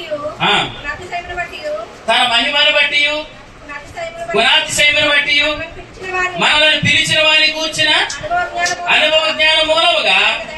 ఇప్పుడు చూడండి, ఆయన దైవశక్తి జీవమునకును భక్తికి, అయ్యి బాబోయ్, జీవానికి కావలసినవన్నీ అని అన్నాడు. ఈ జీవానికి ఏం కావాలి అన్ని ఎవరిస్తారంట? ప్రభు స్తోత్రం. నమ్మిన వారి దేవుని స్తోత్రం చెప్పండి. మీకు గృహం లేకపోతే ఖచ్చితంగా ప్రభు గృహం ఇస్తాడు. అర్థమైందా? ఏమంటే మేము అప్పుల్లో ఉన్నామండి, ఇవన్నీ ఎలాగండి అంటే అప్పుల విషయంలో కూడా ప్రభు మీకు విడుదలిస్తాడు. జీవానికి భక్తి కావలసినవన్నీ అంటే అర్థమేంటి? అన్ని అంటే అర్థం కొన్ని ఇస్తానన్నాడా? అన్ని ఇస్తానన్నాడా? ఖచ్చితంగా యేసు ప్రభు నామంలో మనకు అన్ని కలుగును కాక. ఎందుకనంటే అవన్నీ ఎవరివే? అన్ని ఎవరివే? చిన్న కుమారుడు వెళ్ళిపోయి తిరిగి వచ్చిన పెద్ద కొడుకుతో మాట్లాడే తండ్రి ఏమన్నాడు? ఇవన్నీ నీవన్నాడా నావన్నాడా? తండ్రి వన్నీ ఎవరివే? కుమారుడివే కదా. ఇప్పుడు దేవుని వన్నీ ఎవరివే? మనవే. అంటే ఇప్పుడు మనం ఎవరు? దేవునికి కుమారులం. ప్రభు స్తోత్రం. కాబట్టి మనకు కావలసినవన్నీ ఆయనలో ఉన్నాయి. ఆమె చెప్పండి. అవన్నీ మనం అనుభవించుదుము గాక. అంటే ఎప్పటి జీవానికి ఏం కావాలో అన్ని కూడా ఎవరిలో ఉన్నాయి? ప్రభులోనే చెప్పండి. రాబో జీవానికి ప్రభు మనల్ని ఏం చేశాడు?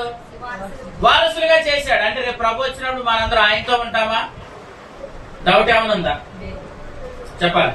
రేపు ప్రభు వచ్చినప్పుడు మనం ఆయనతో ఉంటామా? ఉంటామా? ప్రభు స్తోత్రం. మనం అందరం ఆయనతో ఉంటాం. రేపు ప్రభు వచ్చినప్పుడు మనందరం ఆయనతో ఉంటాం. ఎందుకు? అది మన శక్తిని బట్టి మన క్రియలు బట్టి కలిగినది కాదు. అది కేవలం ప్రభు చేసిన పుణ్యకార్యం. యేసు ప్రభు కృప ద్వారా మనకి గొప్ప భాగ్యం కలిగింది. రేపు వచ్చినప్పుడు ఆయనతో ఉంటాం. ఆయన ఏమంటున్నాడంటే అప్పుడే కాదు, ఎప్పటికి కావలసినవన్నీ నేను నీకు అనుగ్రహిస్తాను అంటున్నాడు. ప్రభు స్తోత్రం. కాబట్టి ఆయన ఇచ్చే వాటి అన్నింటిని మనం అనుభవించదు కాక. రైట్, వినండి. ఇప్పుడు ఈ ఇప్పటి జీవం అనేది ఉంది చూసారా? ఈ జీవాన్ని గురించి మనకి తెలియచేయడానికే దేవుడు ఒక సంఘాన్ని ఏర్పాటు చేశాడు. దేవుడు ఏమి ఏర్పాటు చేశాడు? సంఘాన్ని ఏర్పాటు చేశాడు. తీతుకు రాసిన పత్రిక రెండోసారి. తీతుకు రాసిన పత్రిక ఇప్పుడు చదవండి. మొదటి వచ్చిన చదవండి. దేవుడు ఏర్పరచుకొనిన వారి విశ్వాసము నిమిత్తం నిత్య జీవమును కూర్చిన నిరీక్షణతో కూడిన భక్తికి ఆధారమగు సత్య విషయమైన అనుభవ జ్ఞానము కలుగు నిమిత్తం. అంటే ఇక్కడ రెండు అనుభవాలు. నిమిత్తం అన్నాడా? నిమిత్తం అనండి. ఒకటేంటి?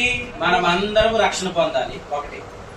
రెండోది, మనం అందరం సత్య విషయంలో అనుభవ జ్ఞానము కలిగి ఉండాలి. అంటే యేసు ప్రభు మనం ఏమనుకున్నాడంటే మనం అందరం పరలోకం రావడమే కాదు, మనం అక్కడికి వెళ్లేలోగా ఈ భూమి మీద ఉండగా మనందరం సాక్షులుగా జీవించాలి. స్తోత్రం చెప్పండి. సాక్షులుగా జీవించాలని సత్య విషయమైన అనుభవ జ్ఞానం మనం అందరికీ కలగాలి.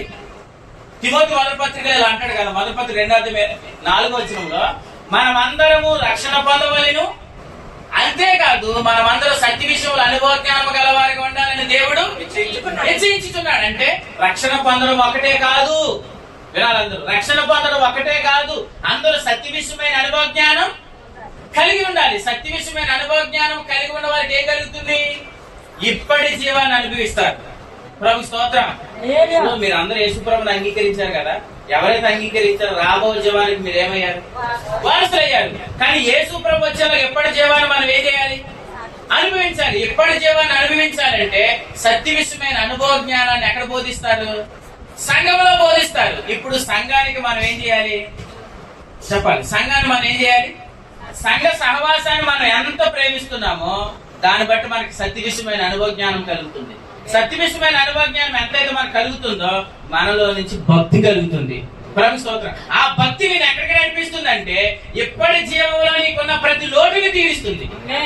దేవునికి స్తోత్రం చెప్పండి. ఏమంటే ప్రభు సంఘానికి వెళ్తే నాకు ఏమొస్తుందండి అని నేను చెప్తాను. నువ్వు సంఘానికి వెళ్తే సత్య విషయమైన అనుభవ జ్ఞానం తెలుసుకున్నావు. ఆ సత్య విషయమైన అనుభవ జ్ఞానాన్ని ఎఫెసీ పత్రిక పౌలు గారు అన్నారు. ఆయన ప్రేమ యొక్క పొడవు లోతు ఎత్తు ఎంతో మనం తెలుసుకోవడం. అంటే యేసు ప్రభు వచ్చేలాగా సంఘముగా మన పని ఏంటి? ఆయన ప్రేమను మనం తెలుసుకోవడమే. ప్రతి వారం మన సంఘానికి ఎందుకు వస్తున్నాం? ఆయన మనల్ని ఎంత ప్రేమించాడో మనం తెలుసుకున్నాం. ఆయన మనల్ని ఎంత ప్రేమించాడో తెలుసుకోవడమే సత్య విషయమైన అనుభవ జ్ఞానం. ఈ సత్య విషయమైన అనుభవ జ్ఞానం ఎక్కడ బోధించబడుతుంది? ఈ సంఘంలో బోధించబడుతుంది. ఆ సంఘమే ఈ చిన్న వలసలో దేవుడు ఏర్పాటు చేస్తుంది. అర్థమైందా? మీ సేవకులు ప్రతి వారం మీకు ఏం బోధిస్తున్నారు? వాక్యం బోధిస్తున్నారు అన్నారు కదా. అసలు వాక్యం అంటే ఏమిటి? సత్య విషయమైన అనుభవ జ్ఞానం. ఇప్పుడు సత్య విషయమైన అనుభవ జ్ఞానం తెలుసుకునే కొద్దిగా మనలో ఏం పెరుగుతుంది? భక్తి. ప్రభు స్తోత్రం చెప్పండి. మీ అందరూ భక్తి పెరిగారు. ఎలా చెప్పగలం? మీరు ఆసక్తిగా వాక్యం వినగలుగుతారు. ఒకప్పుడు మీరు వాక్యం వినలేని వారు, కానీ ఇప్పుడు వాక్యం వినగలుగుతున్నారు. భక్తి అంటే ఏమన్నాడు? సంపూర్ణమైన భక్తి కలిగి రాజుల కొరకు అధికారుల కొరకు ఏం చేస్తారు? ప్రార్థన చేస్తారు. ఒకప్పుడు మీరు ప్రార్థన చేయలేని వారు, కానీ ఈ రోజు ప్రార్థన చేయగలుగుతున్నారు. అంటే మీలో ఏం పెరిగింది? భక్తి పెరిగింది. ఒకప్పుడు నీ స్వార్థం గురించి ఆలోచించేవాడివి, కానీ ఈ రోజు ఇతరుల గురించి నువ్వు ఆలోచిస్తున్నావు. అది ఒక సక్రియ. అది నీకు ఎలా కలిగింది? భక్తి వల్ల కలిగింది. ప్రభు స్తోత్రం. అంటే ఒకప్పుడు పాపం చేసేవారి మధ్యలో ఉండాలనిపించేది, కానీ ఇప్పుడు పాపం చేసేవారి మధ్యలో నీకు ఏమనిపిస్తుంది? నేను ఎక్కడ ఉండడం ఏంటి అని అనిపిస్తుంది. లోక మాలిన్యం నుండి భక్తి మనల్ని ఏం చేస్తుంది? తప్పిస్తుంది. అంటే మనలో సత్క్రియలు బయలువెళ్తున్నాయి, ఇతరుల కొరకు ప్రార్థన చేయగలుగుతున్నాం, లోక మాలిన్యం తప్పించుకోగలుగుతున్నాం. అంటే అర్థం ఏంటి? ఒకప్పుడు ఆ బురదలో ఉండడానికి మనం ఏం పడ్డాం? ఆ బురదలో ఉండడానికి ఒకప్పుడు ఏం పడ్డాం? ఇష్టపడ్డాం. మనం కూడా ఆశ చూపించాం. కానీ ఇప్పుడు మనకి ఏమనిపిస్తుంది? నేను ఎక్కడ ఉండడం మంచిది కాదు, ఇలా ఉండడం మంచిది కాదు, ఇలా నడుచుకోవడం మంచిది కాదు. ఈ అనుభవం నీకు ఎలా కలిగింది? అది భక్తిలో నుంచి కలుగుతున్నాయి. నీకు భక్తి ఎలా కలిగింది? నువ్వు సంఘంలోనికి వస్తున్నావు. సంఘంలోకి వచ్చిన నమ్మకమైన సేవకుడు నీకు ఏం చేస్తున్నాడు? ఆయన ప్రేమ యొక్క పొడవు లోతు ఎత్తు సత్య విషయమైన అనుభవ జ్ఞానాన్ని నీకు ఏం చేస్తున్నాడు? బోధిస్తున్నారు. అంటే ఒక నమ్మకమైన సేవకుడు ఒక సంఘంలో అంటే ఆ సంఘం క్షేమాభివృద్ధి చెందుతుంది. ప్రభు స్తోత్రం చెప్పండి. అంటే గత దినాల కంటే ఇప్పుడు మీరు ఏమయ్యారు? భక్తి పెరిగిందా లేదా? పెరిగింది. క్షేమాన్ని అనుభవిస్తున్నారా లేదా? అనుభవిస్తున్నారంటే ఇక్కడ ప్రభు సంఘాన్ని నిర్మించాడు. సంఘంలో ఎవరిని పెట్టాడు? ఒక సేవకుని పెట్టాడు. నేను ఎలా చెప్తున్నాను? సంఘాన్ని దేవుడు ఎప్పుడు చూశాడు? అనాది కాలంలో ఎవరిని చూశాడు? సంఘాన్ని చూశాడు కదా. నేనేం చెప్తున్నానంటే ఆ సంఘాన్ని నడిపించడానికి సేవకులు కూడా అనాది కాలంలోనే నియమించాడు. అర్థమైతే దేవుని స్తోత్రం. ఈ సేవకుడు మీరు ఎప్పుడు వచ్చాడు అనుకుంటున్నారు?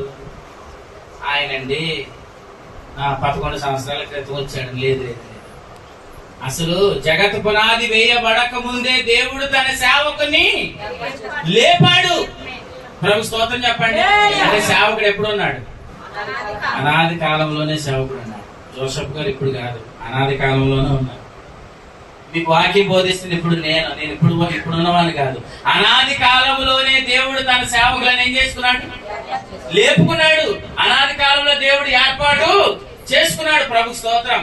అంటే మీ చిన్న వలసని దేవుడు ఎప్పుడు చూశాడు? మీ సంఘాన్ని ఎప్పుడు చూశాడు? మిమ్మల్ని ఎప్పుడు చూశాడు? మీ సేవకుని ఎప్పుడు చూశాడు? ప్రభు స్తోత్రం. ఎప్పుడో అనాది కాలంలోనే దేవుడు ఒక సంకల్పం కలిగి ఉన్నాడు. ఆ సంకల్పాన్ని బట్టే సేవకులు లేపాడు. ఆ సేవకుల ద్వారా ఇక్కడ ఒక సంఘం నిర్మించబడింది. ఈ సంఘంలో సత్య విషయమైన అనుభవ జ్ఞానం బోధించబడుతుంది. ఈ బోధన విధానం ద్వారా ఇప్పటి జీవాన్ని మీరు అనుభవిస్తారు. ప్రభు స్తోత్రం చెప్పండి. అంటే ఇప్పటి జీవం విషయంలో కావలసినవన్నీ మీకు కలుగును గాక. ఎందుకంటే ఒక నమ్మకమైన సేవకుడు ఏ సంఘాన్ని అయితే నడిపిస్తాడో ఆ సేవకుని ద్వారా సంఘం ఏం పొందుతుంది? క్షేమాభివృద్ధి పొందుతుంది. అంతే కదా. ఇప్పుడు కీదు బతుకులు ఏమన్నాడు? దేవుని ఏర్పరచుకున్న వారి నిమిత్తం. దేవుడు ఏర్పరచుకున్న వారంటే ఎవరు? ఇంకా శనవలసలు ఎవరున్నారు?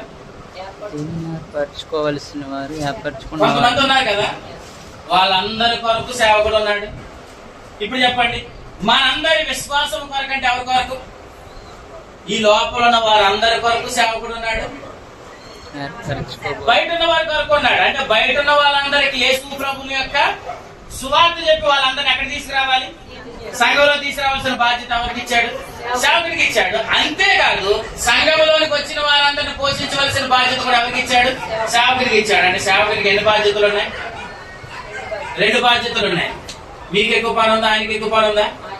మరి మనమేమంటాం? మా పాటల గారికి పని పడేం లేదండి. మా ఊర్లో ఏమనుకుంటారంటే, నేను అంత పని పట్టేసుకొని తిరుగుతాను, ఊరి మీద కాల్సమా. ఈ మధ్యలో ప్రభు నాకు ఒక సార్జింగ్ బండి ఇచ్చాడు. అందరూ అంటున్నారు, ఇంక పాస్టర్ గారి సార్జింగ్ బండి వచ్చిన కాంచి మొత్తం గిరగిర తిరిగేస్తున్నాడు అని. మరి సార్జింగ్ బండి వచ్చిన తర్వాత మన గృహాలు దర్శించాలి కదండి. సార్జింగ్ బండి వచ్చిన తర్వాత ప్రియుల దగ్గర వెళ్ళాలి కదండి, ఊడికి వెళ్ళాలి కదండి.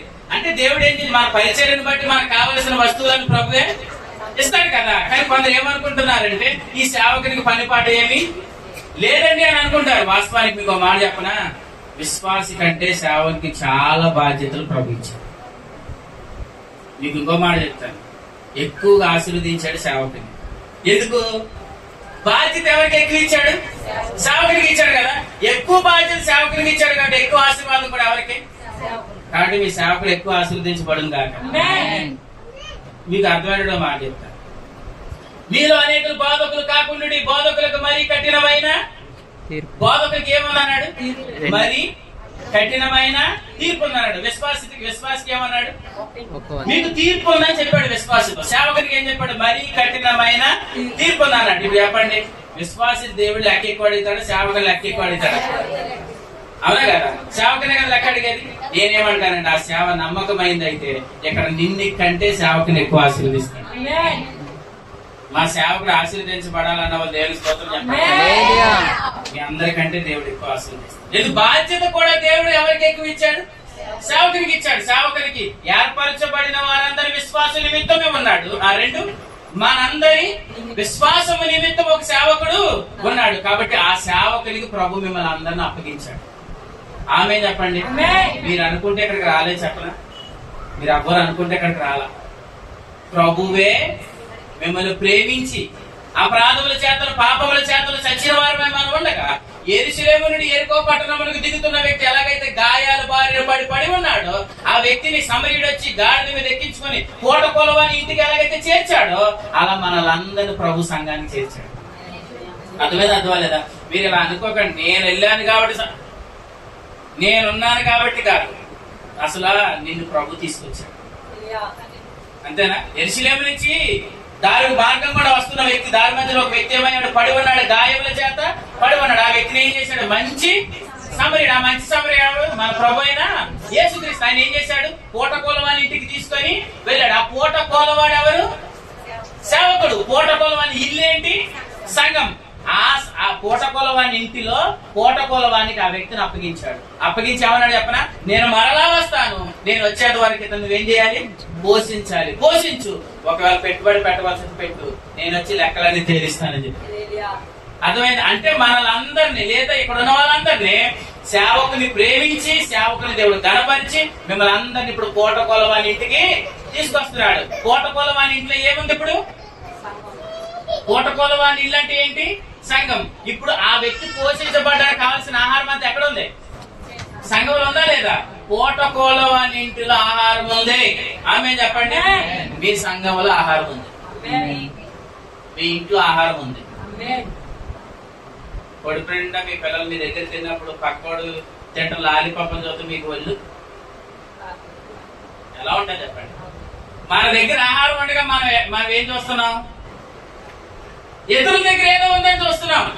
మీకు మాట చెప్పాలి, ఇప్పుడు పూటకోలవాని ఇంట్లో ఎంత కావాలంత దేవుడు పెట్టేళ్ళాడు. ఆ వాడలో ఆహారం ఉందా లేదా? నోవాహు వాడలో. నోవాహు జంతువులన్నిటికీ కావలసిన ఆహారం అంతా ఎక్కడ పెట్టాడు? వాడలో పెట్టాడు. ఈ వ్యక్తి పోషించబడడానికి కావాల్సిన ఆహారం అంతా పూటకొల వాని ఇంట్లో ఉందా లేదా? ఉంది. లూకాసు వార్త 22వ అధ్యాయం అది గొప్ప మేడగది, ఆ మేడగదిలో గొప్ప సామాగ్రి ఉందని చెప్పాడు. అంటే ఆ మేడగదిలో సామాగ్రి ఉంది, ఆ వాడలో సామాగ్రి ఉంది. బోయాజు పొలంలో రూతు కావలసినవన్నీ ఉన్నాయి లేదా? ఉన్నాయి లేదా? అంటే బోయాజు పొలంలో అన్ని ఉన్నాయి, ఆ మేడగదిలో అన్ని ఉన్నాయి. ఇంకోటి ఏం చెప్పాను? ఆ పూటకోల వాని ఇంటిలో అన్ని ఉన్నాయి, ఆ వాడలో అన్ని ఉన్నాయి. అన్ని ఉన్నాయి కాబట్టి ఈ వ్యక్తి వైపు చూడకూడదు, ఇతరుల వైపు చూడవలసిన పనేమి లేదు. అతను బోయాజు దగ్గర కావలసినంత ధాన్యం ఉంది, కావలసిన పేలాలు ఉన్నాయి, కావలసిన ఆహారం ఉంది. ఇప్పుడు ఆ పొలంలో నుండి రూత్ ఏం చేయాలా చెప్పండి? ఏం చేయాలి? పూజించాలి. ఆ మేడగదిలో ఉన్న సామాగ్రిని అనుభవించాలి. ఆ పూటకోల వాని ఇంటిలో ఉన్న ఆహారాన్ని తినాలి. కానీ మనం ఎంతంటే ఎంత కావాలో అంత ఆహారం మీ సంఘంలో దేవుడు పెట్టాడు. ప్రభు స్తోత్రం చెప్పండి. ఇప్పుడు మీరు ఎక్కడికి చూడద్దు? బయటికి చూడకండి. గోడలో ఉన్న కాకి ఎక్కడ చూసింది? బయటకు చూసింది. బయట ఏమనుకుందంటే ఇక్కడున్న ఆహారం కంటే బయట చాలా గొప్ప ఆహారం ఉంది, ఎక్కువ ఆహారం ఉంది అనుకుంది. కానీ వెళ్ళింది కానీ ఏం చేయలేదు, మళ్ళా వెళ్ళింది కానీ ఏం చేయలేదు, మళ్ళా రాదు. నేనేమంటానని మీకు కావలసిన ఆహారం అంతా దేవుడు సంఘంలో పెట్టాడు. ప్రభు స్తోత్రం చెప్పండి. యేసు ప్రభు వచ్చేంత వరకు ఈ పూటకోలవాని ఈ ఇంటిలో మీరు స్థిరంగా ఉందరు గాక, ఆ వాడలో ఉందరు గాక, ఆ మేడగదిలో ఉందరు గాక, ఆ పొలంలో ఉందరు గాక. ఎప్పుడు యేసు ప్రభు వచ్చేంత వరకు మీకు కావలసిన ఆహారం అంతా ఉంది. ఆమె చెప్పండి. మీ సేవకుడు మిమ్మల్ని ఏం చేస్తున్నాడు? పోషిస్తున్నాడు. ఏం పెట్టి పోషిస్తున్నాడు? వాక్యము పెట్టి మిమ్మల్ని పోషిస్తున్నాడు. ప్రభు స్తోత్రం. నిజంగా నేను గతంలో రీసెంట్ గానే ఆయన వాక్యం అంటే ఏం చెప్తున్నారు ఈ సేవకులని నేను వాక్యాన్ని ఓపెన్ చేసి చూశాను. చెప్తున్నప్పుడు నేను విన్నాను. ఆయన చెప్పే విధానం కానివ్వండి, చిన్న పిల్లలకు కూడా అర్థమైనంత రీతిగా ప్రభు ఆయన వాడుకుంటున్నాడు. అప్పుడు నాకు అర్థమైంది, అసలు నేనెళ్ళి అక్కడ చెప్పేది ఏముంది, వాళ్ళకన్నీ ఆల్రెడీ పాస్టర్ గారు వాళ్ళకన్నీ నేర్పిస్తారు. దేవుడు ఆయనను ఏం చేసుకుంటున్నాడు? ప్రభువే వాడుకుంటున్నాడు. ఇందాక ఆయన సాక్ష్యం చెప్తున్నారు, నేను శారీరకంగా బలహీననే కానీ దేవుడు తన కృప చేత ఆయన ఏం చేసుకుంటున్నాడు? వాడుకుంటున్నాడు. మీకు మాట చెప్పిన ఆయన శరీరంగా కొద్దిపాటి బలహీనత ఉన్నా యేసు ప్రభు నామంలో త్వరలోనే ప్రభు సంపూర్ణమైన స్వస్థత దయచేయను గాక. ప్రభు స్తోత్రం చెప్పండి. ఎప్పుడు పరిగెత్తే దానికంటే ఇంకా ఎక్కువగా పరిగెత్తేటట్టుగా ప్రభు చేస్తాడు. ఆమె చెప్పండి. కాబట్టి మీకు కావలసిన ఆహారం అంతా సంఘంలో ప్రభు ఉంచాడు. కాబట్టి మనం ఇంకెక్కడ చూడద్దు, మనం ఇతరుల వైపు చూడవలసిన పనేమీ లేదు. మీకు పెడుతున్న ఆహారాన్ని మీరు సమృద్ధిగా తినండి. అయితే ఇక్కడ ఒక మాట అన్నాడు తీతుతో ఏమన్నాడంటే, దేవుడు ఏర్పరచుకున్న వారి నిమిత్తము, అంటే బయట వారు, మనందరి విశ్వాసం నిమిత్తం తీతుని దేవుడు ఏం చేసుకున్నాడు? ఏర్పాటు చేసుకున్నాడు. ఆ చేసుకున్న తీతుకి ఏం కలగాలని చెప్తున్నాడు? మొదలైతే 4 చివరి లైన్ లో కృప నీకు అందరికి అన్నాడా? ఇక్కడ సేవకుని గురించి చెప్తున్నాడా? తీతుకు నీకు కృప కలుగును గాక అని అన్నాడా? అందరి కోసం అన్నాడా? ఓన్లీ సేవకుడి కోసం చెప్తున్నాడు అన్నాడు. మళ్ళీ చదవండి, నేను చదువుతున్నాను చూడండి. యేసుక్రీస్తు అపోస్తలుడైన పౌలు మనందరి విశ్వాస విషయంలో నా నిజమైన కుమారుడు తీతుకి శుభమని చెప్పి రాయినని చెప్పామన్నాడు. కిందకి రండి. ఇప్పుడు తండ్రి అయిన దేవుని నుండి మన ప్రభు మన రక్షకుడిని యేసుక్రీస్తు నుండి కృపయు కనికరం సమాధానం అందరికీ కలగాలంటున్నాడా? తీతు నీకు కలగాలని చెప్తున్నాడా? తీతు నీకు కలగాలి. ఇంతకు తీతు ఎవరు? ఒక సేవకుడు. ప్రభు స్తోత్రం చెప్పండి. అంటే ఈ 11వ వార్షికోత్సవ సందర్భంగా మీ సేవకునికి కృప కలుగునుగాక. అర్థమైందా? సేవకునికి ఏం కలగాలి? కృప కలగాలి. మీరేమంటారు? మరి మా సేవకుని కృప కలిగితే మాకేంటండి అని అంటారేమో. ఇప్పుడు చివరి అధ్యాయం చివరి వచనం చదవండి. దేవునికి స్తోత్రం. ఇప్పుడు ఎవరికే? అంటే మీ సేవకునికి కృప కలిగి ఆశీర్వదించబడితే నెక్స్ట్ లైన్ ఎవరున్నారు? మీరందరూ ఆశీర్వదించబడుతురుగా. అంటే ఇప్పుడు చెప్పండి, సేవకుడు ఎంత ఆశీర్వదించబడితే చెప్పండి అమ్మా, మీరంత ఆశీర్వదించబడతారు. సేవకుని దేవుడు ఎంత గణపరిస్తే చెప్పండి, మిమ్మల్ని దేవుడు ఎంత గణపరుస్తాడు. అర్థమైందా? ఈ మాట చూపిస్తాను రండి. తిమోతి పత్రికలో, తిమోతికి రాసిన మొదటి పత్రిక 4వ అధ్యాయం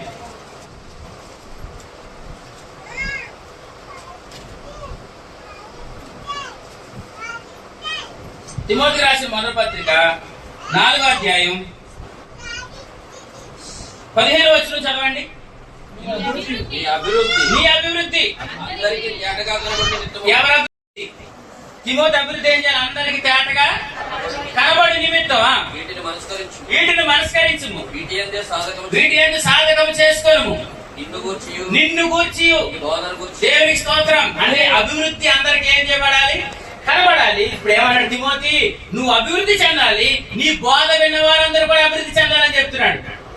ప్రభు స్తోత్రం. అర్థమైందమ్మని చెప్పింది. తిమోతి, నీ అభివృద్ధి అందరికి తేటగా కనబడు నిమిత్తం నిన్ను గూర్చియు ఈ బోధన నీ గూర్చి బోధ విన్నవారి గూర్చియు జాగ్రత్త కలిగి ఉండుము, వీటిలో నిలకడగా ఉండుము. ఇలాగు చేసి నువ్వు ఇలాగ చేసి, నిన్నంటే ఎవరు? సేవకుడు. ఆ తర్వాత నీ బోధ విన్న వారందరిని ఏం చేసుకుంటావు? రక్షించుకుంటావు. అంటే ఇక్కడ చెప్తున్న రక్షణ ఏ రక్షణ అనుకుంటున్నారు? 15వ వచనంలో చెప్పాడు అభివృద్ధి అన్నాడు. అభివృద్ధి అంటే ఏ అభివృద్ధి చెప్పండి? అన్ని విషయాలలో అభివృద్ధి. ప్రభు స్తోత్రం చెప్పండి. అన్ని విషయాల్లో అభివృద్ధి అంటే ఇక్కడ తిమోతితో పౌలు గారు ఏం చెప్తున్నారంటే, నువ్వు అభివృద్ధి చెందుతావు, నీ బోధ విన్న వారందరూ కూడా అభివృద్ధి చెందుతురు గాక. ఆమె చెప్పండి. అంటే మొత్తం వారి కృప ఎవరు పొందుతున్నారు? సేవకుడు పొందుతున్నాడు. ఇప్పుడు నెక్స్ట్ కృప ఎవరు పొందుతున్నారు? అంటే ఇప్పుడు మీరు మీ సేవకుల వరకు ఏం చేయాలా? ప్రార్థన చేయలేమని, ప్రభువా మా సేవకునికి కృపనివి అని ప్రార్థన చేయండి. మా సేవకుని బలపరచు, మా సేవకుని అభివృద్ధి చేయి అని మనం ప్రార్థన చేసినప్పుడు సేవకుడు అభివృద్ధి చెందితే ఆటోమేటిక్ గా మీరు అభివృద్ధి చెందుతారు. ఆమె చెప్పండి. రూతుని దేవుడు ఆశీర్వదించాడా?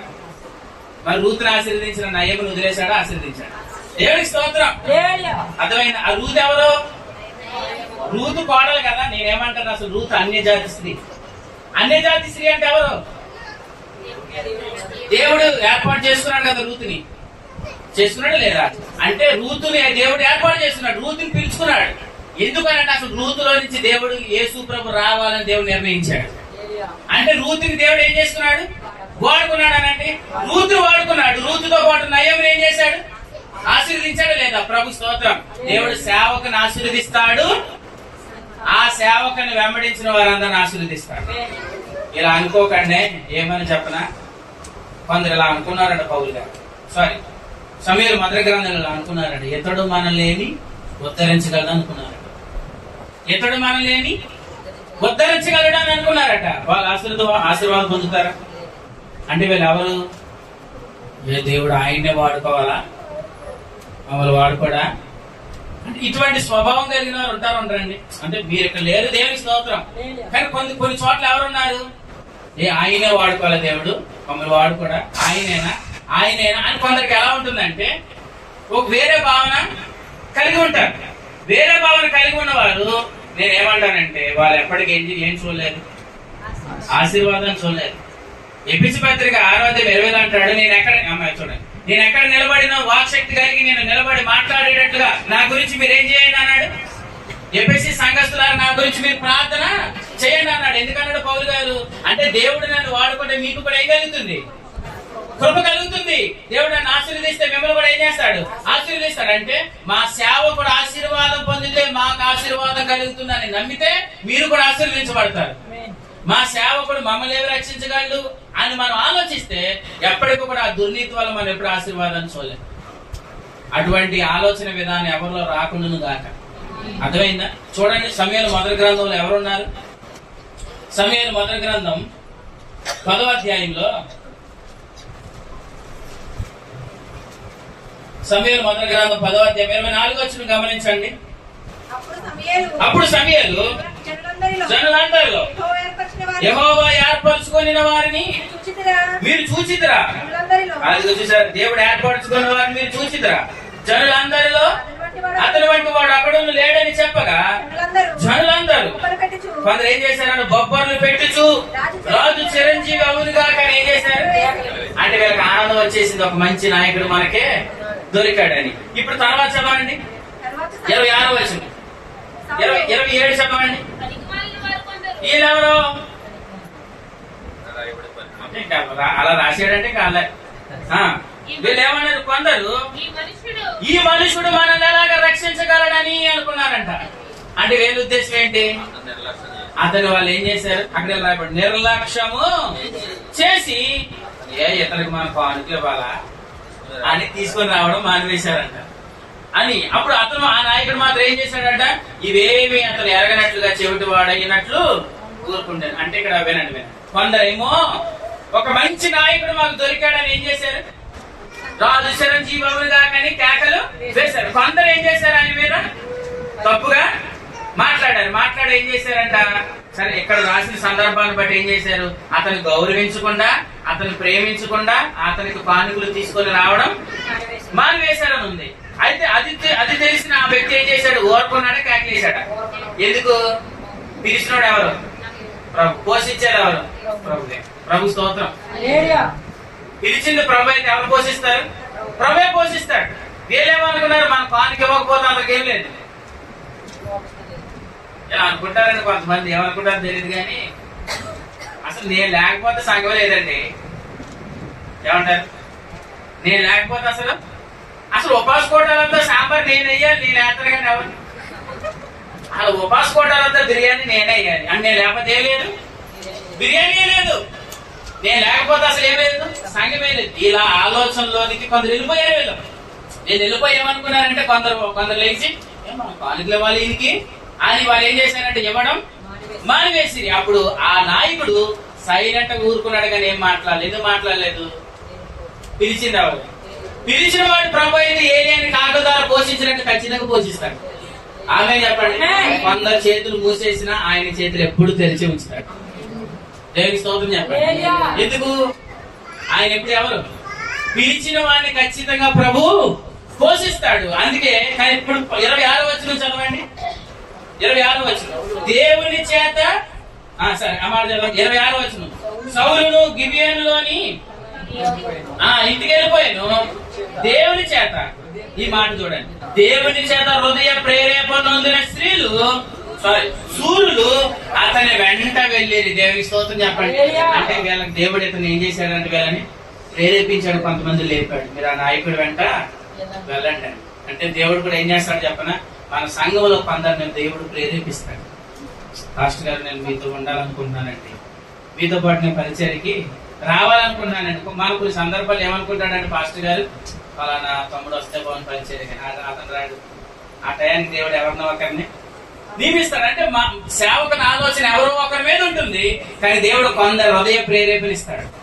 ఆమె అంటే ఈ కడవరి దినాల్లో మన సంఘాలు అటువంటి యవనస్తులు దేవుడు రేపును గాక, సేవకునికి సహకారులుగా ప్రభు రేపును గాక.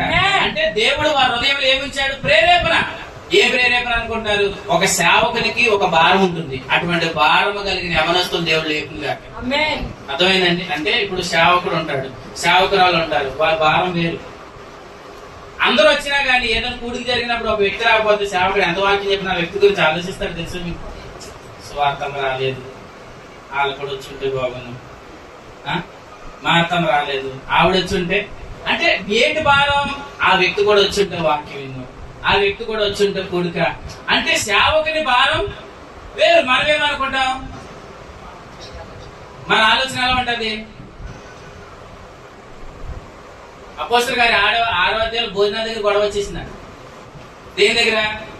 భోజనాల దగ్గర. ఎందుకు గొడవ వచ్చేసింది? దగ్గర అమ్మని మొక్క ఎక్కువ వేశారంట. ఈవిడ పెద్ద తెలియదని మొక్కలో తక్కువ వేశారంట. ఇప్పుడు అక్కడ ఏమొచ్చేసింది? గొడవ వచ్చేసింది. అంటే ఇలా వడ్డించే వాళ్ళు ఏమొస్తారు ఇప్పుడు సంఘాల్లో? గొడవ వస్తారు. కానీ ఇటువంటి వారు కాదు కావాల్సింది. అప్పుడు నెక్స్ట్ ఇలా చెప్పాడు, ఆత్మతోనూ విశ్వాసముతో నిండుకొని ఏడుగురిని ఏం చేశారు? ఏర్పాటు చేశారు. వాళ్ళ దేవుని హృదయాన్ని ఎరిగిన వారు. ప్రభు స్తోత్రం చెప్పండి. సేవకుని యొక్క భారాన్ని ఎరిగిన వారు ఈ సంఘంలో అటువంటి యవనస్తులను దేవుడు లేపును కాదు. అంటే సేవకుడు చెప్పాలి, నాకు ఎటువంటి భారం ఉందో యవనస్తుడు కూడా అదే. అటువంటి వారు మాత్రమే సేవకుని వెంబడించగలరు. అటువంటి వారి ద్వారా మాత్రమే సంఘం క్షేమాభివృద్ధి జరుగుతుంది తప్ప ప్రతి చిన్నదానికి అలిగిపోయి నాకు పాఠం లేదు, నాకు సాక్ష్యం లేదు, ఇలా ప్రతి చిన్నదానికి అలిగే వారి వల్ల చాలా ఏముంటాయి చెప్పండి? ఏముంటాయి? తలపోట్లు ఉంటాయి. కాబట్టి సేవకునికి మనం ఏం తీసుకురాకూడదు చెప్పండి? ఏం తీసుకురాకూడదు? తలపోటు తీసుకురాకూడదు. ఏం తీసుకురావాలి? ఆ సేవకునుకున్న భారం, ఆ సేవకునుకున్న ఆత్మ తీవ్రత అందరి మీద దిగి వచ్చింది. సేవకుడు ఇలా అనుకోవాలి, ఇలా మన గురించి ఇలా సాక్ష్యం ఇవ్వాలి. దాంట్లో పలానా తమ్ముడు ఉన్నాడండి చెప్పడం ఒకరితో రెండంతులు చేస్తాం. నేను చెప్పిన దానికంటే ఫిలోమోనుతో అన్నాడు పౌలు గారు, నేను చెప్పిన దానికంటే ఎక్కువ చేస్తున్నాడు అన్నాడు. అంటే అర్థమేంటి? చెప్పింది ఒక చిన్న పనే, కానీ దానికంటే ఎక్కువగా చేస్తున్నాడని పౌలు ఫిలోమో గురించి ఏం చెప్పాడు? సాక్ష్యం ఇచ్చాడు. ఇదే తీతు గురించి పౌలు ఇలా సాక్ష్యం ఇస్తాడు. నాకు ఎటువంటి ఆత్మ తీవ్రత ఉందో అటువంటి ఆత్మ తీవ్రత నేను ఎవరిలో చూశాను? తీతులో చూశానని చెప్పాడు. అంటే సంఘంలో మనకు ఎవరు లేవాలంటే సేవకునికి సేవకురాలకు ఆత్మ తీవ్రత కలిగిన యవనస్తులు, వృద్ధ స్త్రీలు కూడా లేచిదురు కాక. ప్రభు స్తోత్రం చెప్పండి. ఉండాలా లేదా? అటువంటి సంఘంలో ఉన్న వారు సంఘంలో లేగిస్తే సంఘం ఎంత అభివృద్ధి చెందుతుందండి. కొరింథీ మొదటి పత్రికలో మాట చెప్పమన్నాడు ప్రభు. కొరింథీలకు రాసిన మొదటి పత్రిక, సరే ఈ వచనం చూపించడానికి వెళ్తాను. కొరింథీలకు రాసిన 2వ పత్రిక 8వ అధ్యాయం 16వ వచనం చదవండి. ఈ సాక్ష్యం మీ అందరి విషయంలో వినపడును గాక. కొరింథీ 2వ పత్రిక 8వ అధ్యాయం 16వ వచనం, మీ విషయమై నాకు కలిగిన ఈ ఆసక్తి తీతు హృదయములో పుట్టించిన దేవునికి స్తోత్రం. తీతుకి ఏం పుట్టించాడు? నాకు ఏ ఆసక్తి ఉందో అదే ఆసక్తిని దేవుడు తీతు హృదయంలో పుట్టించాడు. అతడు నా హెచ్చరికను ఏం చేశాడు? ఇప్పుడు ఆత్మభారం కలిగిన వాడు సేవకుడు హెచ్చరించిన ఏం చేస్తాడు? అంగీకరిస్తాడండి. ఎందుకు? సేవకుడు ఎవరు? ఒక తండ్రి. నేనెవరిని? నేను మీకు తండ్రిని కాదండి. నేను కేవలం ఉపదేశకుడు మాత్రమే. ఈ రోజు నేను వస్తాను, రేపొద్దున ఎప్పుడైనా పిలువబడుతూ వస్తాను. నాకు మీ మీద భారం ఉండదు. ఎందుకు? నేను చెప్పడం వెళ్ళిపోవడమే. కానీ మీ కష్టాల విషయంలో, మీకు ఇబ్బందుల విషయంలో భారం కలిగి ప్రార్థన చేసేది మీ తండ్రి మాత్రమే. మీకు దేవుడు ఒక తండ్రిని నియమించాడు. ఆ తండ్రి మీకు దేవుడు మీకు ఇచ్చిన సేవకుడు. స్తోత్రం చెప్పండి. నేను ఎవరిని? ఉపదేశకుని. అంటే అర్థమైంది, నేను వస్తాను, వాక్యం చెప్పి నేను తిరిగి వెళ్ళిపోతాను. కానీ మీకు తండ్రిగా దేవుడు ఎవరు నియమించాడు? సేవకుడు నియమించాడు. ఆ సేవకుడు మిమ్మల్ని ఏం చేస్తాడు? ఏం చదివారు? 17 అతడు నా హెచ్చరికను అంగీకరించాడు. ఖచ్చితంగా ఏం చేస్తాడు? ఇప్పుడు సేవకుడు తండ్రి ఏం చేస్తాడండి? హెచ్చరిస్తాడండి. మేలు కొరక కీడు కొరక? మేలు కొరకే. చిన్న కుమారుడు వెళ్ళిపోయినప్పుడు తండ్రి చెప్పుంటాడు బయట బాగోలేదు నాన్న, వెళ్ళొద్దు అని చెప్పుంటాడు. ఖచ్చితంగా ఏ తండ్రి అయినా చెప్తాడు. అలాగే మన స్థానిక సంఘ తండ్రి, దేవుడు మనకు నియమించిన తండ్రి, ఆత్మీయ తండ్రి కూడా మన క్షేమాన్ని కోరి చెప్తాడు. అమ్మా ఇది కరెక్ట్ కాదు, ఇది సరైన మార్గం కాదు, ఇలా వెళ్ళక నాన్న, ఇలా వెళ్ళొద్దు అని సేవకుడు, దేవుడు సేవకును వాడుకొని మనకు ముందుగా తెలియపరుస్తాడు, హెచ్చరికనిస్తాడు. ఆ హెచ్చరిక మనం ఏం చేయబడాలి? లోబడి నా తండ్రి నాకు చెప్పాడు కాదని గుర్తించాలి. ప్రభు స్తోత్రం. ఈరేంటి నాకు చెప్పాడు అని అనుకుంటే ఎవరు నష్టపోతారు? మనమే నష్టపోతాం. కానీ నా తండ్రి నన్ను ప్రేమించి నాకు ఈ మాట చెప్పాడు. ప్రభు స్తోత్రం. అందుకే సేవకుడు ఏం చేస్తాడంటే పిల్లలుగా భావించి మనం హెచ్చరిస్తాడు. ఆ హెచ్చరికను కూడా అంగీకరించే మనసు దేవుడు మనకి ఇచ్చిందిగా. అందుకే తెస్సలోనికైకి రాసిన పత్రికలో పౌలు గారు ఇలా మాట్లాడుతున్నారు. చూడండి, తెస్సలోనికైకి రాసిన పత్రిక 2వ అధ్యాయం 12వ వచనం చూడండి. 7 చదవండి. 2వ అధ్యాయం 7వ వచనం. అయితే సన్నిమిచ్చు తల్లి సొంత బిడ్డలను గారావించినట్లుగా నేను మీ మధ్యను సాధులమై ఉంటిమి. ఎలా ప్రవర్తించాలంటున్నాడు? ఒక తల్లి మీ ఎడల నడుచుకున్నట్లుగా నేను నడుచుకున్నాను. 12వ వచనం చూడండి. 12వ వచనం. తండ్రి తన బిడ్డల ఎడల నడుచుకునే రీతిగా మీలో ప్రతివాని ఎడల మేము నడుచుకుంటుంది. అంటే ఇప్పుడు సంఘాన్ని ఎలా పోలిస్తున్నాడు పౌలు? ఏమంటే నేను తండ్రిని, నేను మీకు ఎవరిని? తండ్రిని. నేను మీకు తల్లిని. తల్లి గారావించినట్టుగా నేను మీ ఎడల మిమ్మల్ని ఏం చేశాను? మీ ఎడల నేను ప్రవర్తించాను అంటున్నాడు. అంటే సంఘము దేవుడు నియమించిన ఒక సేవకుడు ఎవరు అంటే మనకి తండ్రి. మళ్ళీ ఏం చేస్తాడు చెప్పండి? ఏం చేస్తాడు? హెచ్చరిస్తాడు. గద్దిస్తాడా? గద్దించచ్చా అని అనకండి. గద్దించమని బైబిల్ ఉంది. గద్దించమన్నాడు, బుద్ధి చెప్పమన్నాడు, ఖండించమన్నాడు, హెచ్చరిక చేయమన్నాడు. ప్రభు స్తోత్రం. అదంతా ఎవరి మంచి కోసం? మన మంచి కోసమే. మనల్ని ప్రేమించిన వారు మనల్ని గద్దిస్తారు. అది సామెతల గ్రంథంలో ఎలా ఉంది? పగవాడు లెక్కలేనని ముద్దులు పెట్టును, మేలు కోరేవాడు గాయములు చేయను. పగవాడు మనం ఏమంటాడు తెలిసిన వాడు ముద్దులు పెడతాం. మనం ఎంత ప్రేమిస్తాడు, నిన్ను నాశనానికి నడిపిస్తాడు. మన మేలు కోరేవాడు వాడు ఖచ్చితంగా మనకి ఏం చేస్తాడు? గాయములు చేస్తాడు. కాబట్టి మన తండ్రి మన మేలు కోరేవాడు. మనం హెచ్చరించినా, మనం గద్దించినా, మనం బుద్ధి చెప్పినా, మన బిడ్డలుగా భావించి తండ్రిగా మనం ఏం చేస్తున్నారు?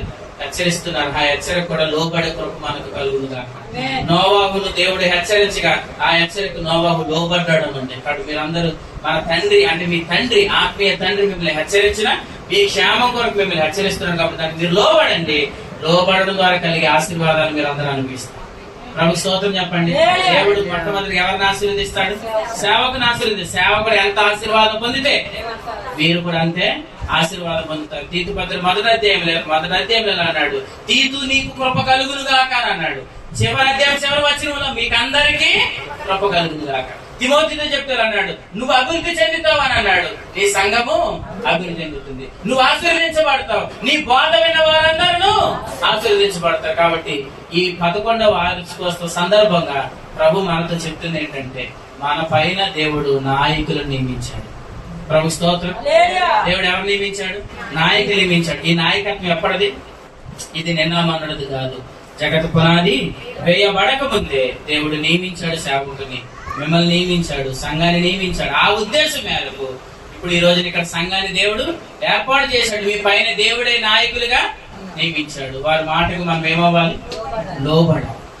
వారు దుఃఖంతో ఆ పని చేసిన ఎడల నిష్ప్రయోజనం. చెప్పండి ఏమన్నాడు? నిష్ప్రయోజనం. చూస్తారా మాట? హెబ్రీయులకు రాసిన పత్రిక 13వ అధ్యాయం. మీ పైన నాయకులుగా ఉన్నవారు లెక్క చెప్పవలసిన వారు ఈ ఆత్మను కాయిచున్నారు. వారి దుఃఖముతో ఆ పని చేసి అసలు మొదటి వారు ఏం చేస్తున్నారు? మనకి 7వ వచనం చదవండి. మీకు దేవుని వాక్యం బోధించి మీకు దేవుని వాక్యాన్ని బోధిస్తున్నారు. మీ పైన నాయకులుగా ఉన్నారు. జ్ఞాపకం చేసుకుని వారిని మీరు ఏం చేసుకోండి?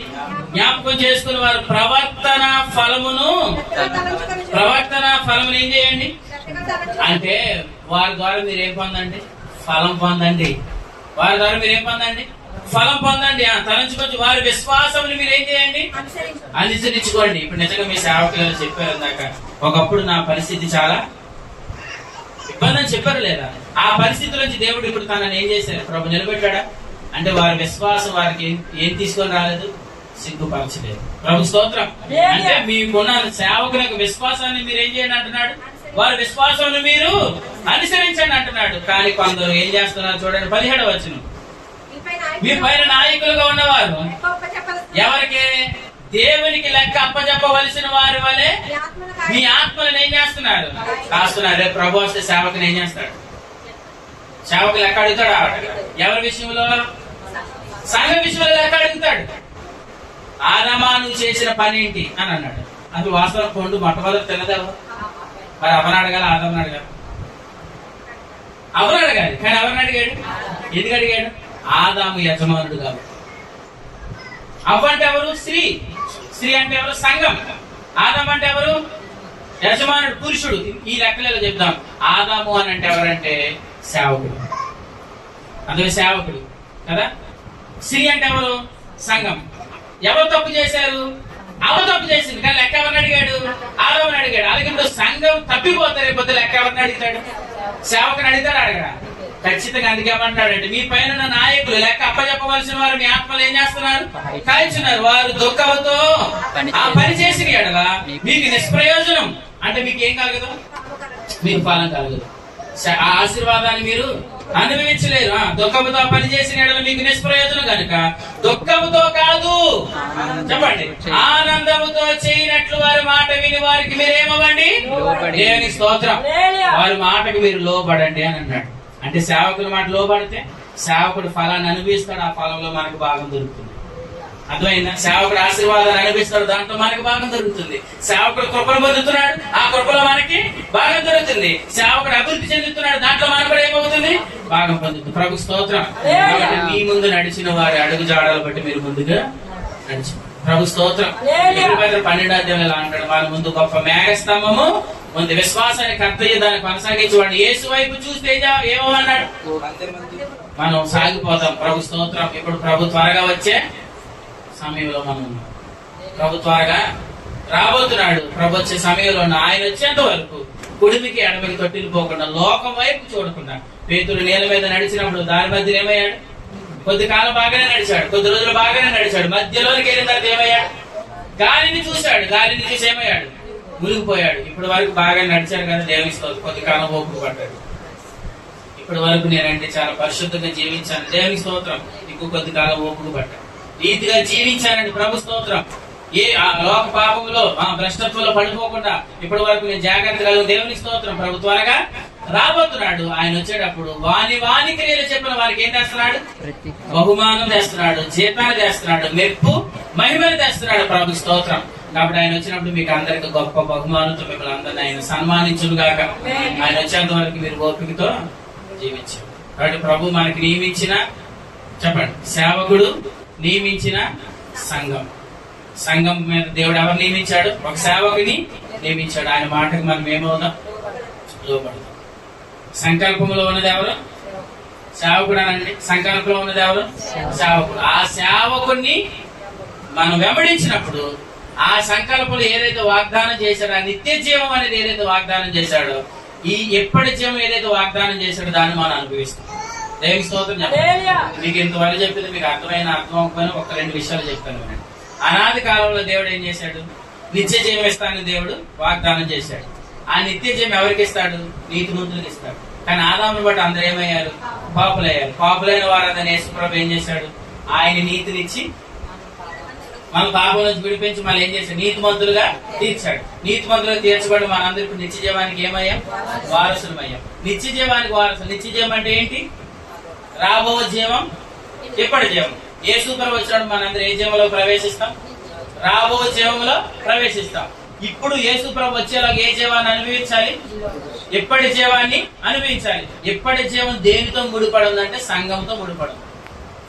అర్థమైందా? ఎందుకు ఇప్పటి జీవాన్ని మనం అనుభవించాలంటే మనకు భక్తి కలగాలి. మనం భక్తి చేయాలి. భక్తి చేయాలంటే సత్య విషయమైన అనుభవ జ్ఞానం కలగాలి. ఆ సత్య విషయమైన అనుభవ జ్ఞానం ఎక్కడ బోధించబడుతుంది?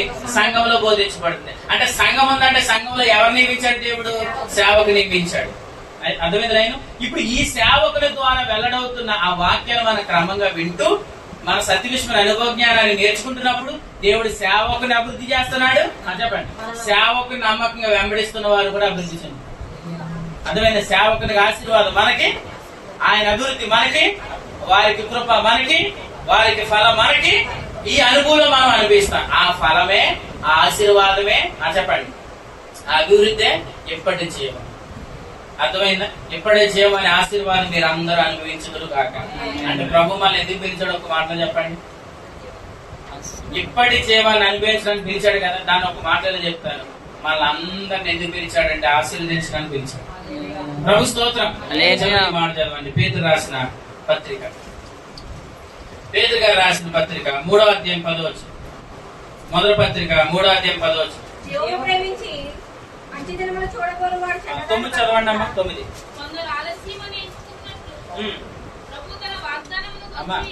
పేతురు రాసిన మొదటి పత్రిక 3వ అధ్యాయం 9వ వచనం. ఆశీర్వాదమునకు వారసులు అవడానికే మీరు పిలువబడ్డారనండి. ఆశీర్వాదానికి వారసులు అవడానికి మనం పిలువబడ్డాం. ఇంతకు ఏంటి మనం ఇప్పుడు వరకు చెప్పుకున్న ఆశీర్వాదం ఏంటి? ఎవరు చెప్తారు? వాళ్ళకి మాత్రం గిఫ్ట్ ఉంది. అది నిత్య జీవం. ఆ నిత్య జీవంలో ఏ జీవం? ఎప్పటి జీవం. రాబో జీవానికి మనం ఏమయ్యాం? రేపు ప్రభు వచ్చినప్పుడు అక్కడికి మనం వెళ్తాం. ఇప్పటి జీవం అనేది ఏంటి? ఇప్పటి జీవం అనేది ఏంటంట? పేతురు రాసిన మొదటి 3:9 ఏం చదివారు? ఆశీర్వాదం చదివారు. అంటే ఇప్పటి జీవం అనేది ఏంటి? ఆశీర్వాదం. మీరు అలా చెప్తారండి. అంటే ఇప్పుడు నెక్స్ట్ వచ్చిన చదవండి. దేవునికి స్తోత్రం. జీవమును అంటే ఇప్పుడు చెప్పండి. ఇప్పటి జీవం అనేది ఏంటి? 9వ వచనం ప్రకారం ఏంటి? ఆశీర్వాదం. దేవుడు మిమ్మల్ని ఎందుకు పిలిచాడు? అంతే. దేవుడు మళ్ళీ ఎందుకు పిలిచాడంటే, బాబు నువ్వు అది రారా బాబు, నేను పరలోకం తీసుకెళ్ళి అంత ఒక్కడికే కలవలేదు. అర్థమైందా? అర్థం లేదా? నేను పరలోకం కోసం వచ్చానన్న చేసి చూపించండి. పరలోకం కోసం వచ్చానన్న వారు లేదండి, పరలోకమే కాదు ఇక్కడ ఉండగా నా అవసరతలన్నీ కూడా తీరుస్తానని వచ్చాడు అన్న జగన్ స్తోత్రం చెప్పండి. అంటే ప్రభులు ఏమున్నాయి? రాబో జీవం ఉంది, ఇప్పటి జీవం ఉంది. రాబో జీవానికి ఏమయ్యాం? వారసులు అయ్యాం. ఇప్పటి జీవానికి కూడా ఏం చేస్తాడు? ఇప్పటి జీవానికి ఆశీర్వాదం. మన ఎందుకు పిలిచాడు అంటే పరలోకం ఒకటే ఇస్తాను, రారాని పిలవలేదు మనల్ని. అర్థమైందా? ఎప్పటి జీవాన్ని కూడా ఇస్తానని ప్రభు మనల్ని పిలిచాడు. నీకు వివాహమా? అది కూడా ఆశీర్వాద త్వరలో జరుగుతుంది. గర్భఫలమా? అది ఆశీర్వాద త్వరలో అది కూడా ఫలిస్తుంది. ఆర్థిక ఇబ్బందులు దాని నుంచి కూడా నీకు విడుదల కలుగుతుంది. సమస్యల దాని నుంచి కూడా విడుదల కాదు. ఎందుకంటే ప్రభు మనల్ని ఎందుకు పిలిచాడు? ఆశీర్వాదానికి వారసులు కావడానికే పిలిచాడు. సరే ఇలా అంటాను, అబ్రహాముని కానాను దేశం నుండి ఎందుకు పిలిచాడు? అబ్రహాంని ఊరు మెసొపొతామియా నుండి ఎందుకు పిలిచాడు? ఆశీర్వదించడానికి అన్నాడు. ఏంటంటే ఆశీర్వాదం ఏంటి? కానాన్లో తీసుకొని వెళ్ళడమే ఆశీర్వాదమా? లేదంటే 24వ అధ్యాయంలో అబ్రహాముని అన్ని విషయాలలో ఆశీర్వదించాడని ఆశీర్వాదం కొరకు కూడా అబ్రహాముని 12వ అధ్యాయంలో పిలిచాడండి. 24వ అధ్యాయంలో అబ్రహాం ఏం చేశాడు? అన్ని విషయాలలో ఆశీర్వదించాడు. మీకు మాట చెప్పిన అబ్రహాము దేవుని నమ్మి నీతిమంతుడిగా తీర్చబడ్డాడు అన్న అధ్యాయం ఉందా బైబిల్లో? ఎన్ని అధ్యాయం? 15వ అధ్యాయం. అబ్రహాం పిలిచింది ఎన్ని అధ్యాయం? 12. నీతిమంతుడిగా తీర్చింది ఎన్ని అధ్యాయం? 15. ఆశీర్వదించింది ఎన్ని అధ్యాయం? 24. అంటే ఈ లైన్ చెప్తున్నాను వినండి. ప్రభు కూడా వాళ్ళు ఎందుకు పిలిచాడు? 15వ అధ్యాయం ఇస్తాడు, 24వ అధ్యాయం ఇస్తాడు. 15వ అధ్యాయం ఏంటి? రాబో జీవం. నీతిమంతులుగా తీర్చాడు, రాబో జీవాన్ని ఇచ్చాడు. 24వ అధ్యాయం ఏంటి? ఈ భూమి మీద అన్ని విషయాలు నేను ఆశీర్వదిస్తాడు.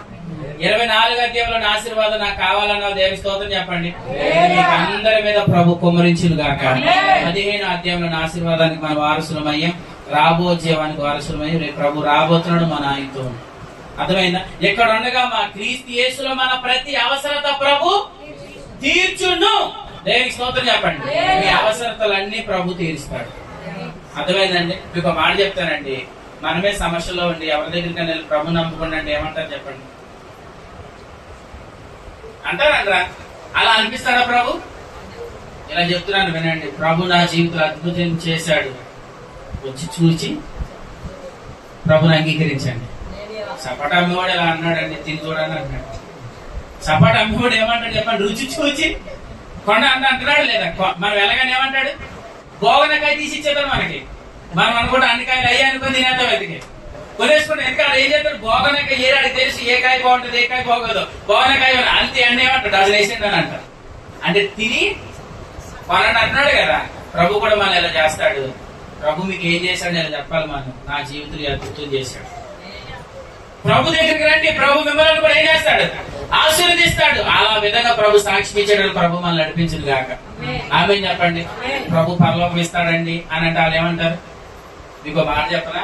ఒక రోజున నేను గతంలో నాకు ఈ సువార్తను పూర్తిగా తెలియక ముందు ఒక ఆయన దగ్గరికి ఇలా అన్నాను.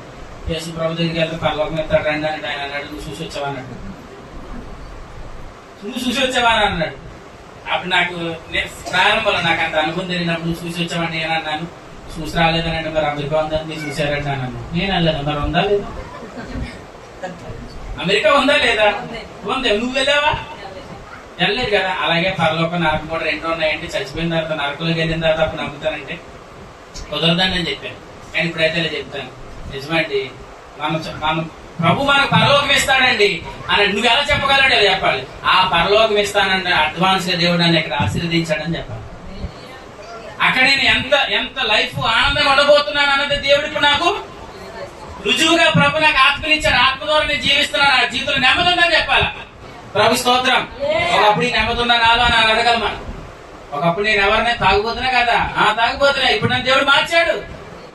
ఒకప్పుడు నేను ఎవరినే ఫలానా, ఇప్పుడు దేవుడు నేను మార్చాడే లేదా? రైట్, ప్రభు నన్ను మార్చుకున్నాడు. రేపు నేను యుగయుగాలు ప్రభుతో ఉండబోతున్నాను. ఇక్కడ నా లైఫ్ మారింది. నువ్వు ప్రభు దగ్గరికి వస్తే నీ లైఫ్ కూడా మారుస్తాడని ప్రభు మనం చెప్పగలగాల. ప్రభు స్తోత్రం. మీరు అందరూ ఇలా చెబుతురు గాక. రాబో జీవం ఉందే అని చెప్పండి. ఎప్పుడో జీవం ఉంది. ఆ జీవానికి నేను అర్హునిగా చేస్తాడు. ఎప్పటి జీవంలో కూడా నేను అర్హునిగా చేస్తాడు. నన్ను అందుకే పిలిచాడు. ఇప్పుడు నాకు మంచి దినాలు ఇచ్చాడు. పేతురు రాసిన మొదటి పత్రిక 3:10 మంచి దినములు మీరు అందరూ మంచి దినాలు చూచుదురు గాక. రాత్రి బాలింతరంలో వాక్యం చెప్తూ కూర్చొని బైబిల్ అయిపోయిన వాక్యం. రాత్రి బాలింతరంలో బైబిల్ ఇలా చెప్తూ ప్రభు ఇలా చెప్పాడు. ఈ టైం ఏ టైం అనుకున్నారు? ఇది అనుకూలమైన సమయం అని చెప్పాడు. ఇది అనుకూలమైన సమయం. నేడే రక్షణ దినం అని చెప్పాడు కదా. అంటే ఇది ఏ టైం? అనుకూలమైన టైం అనండి. అనుకూలమైన టైం.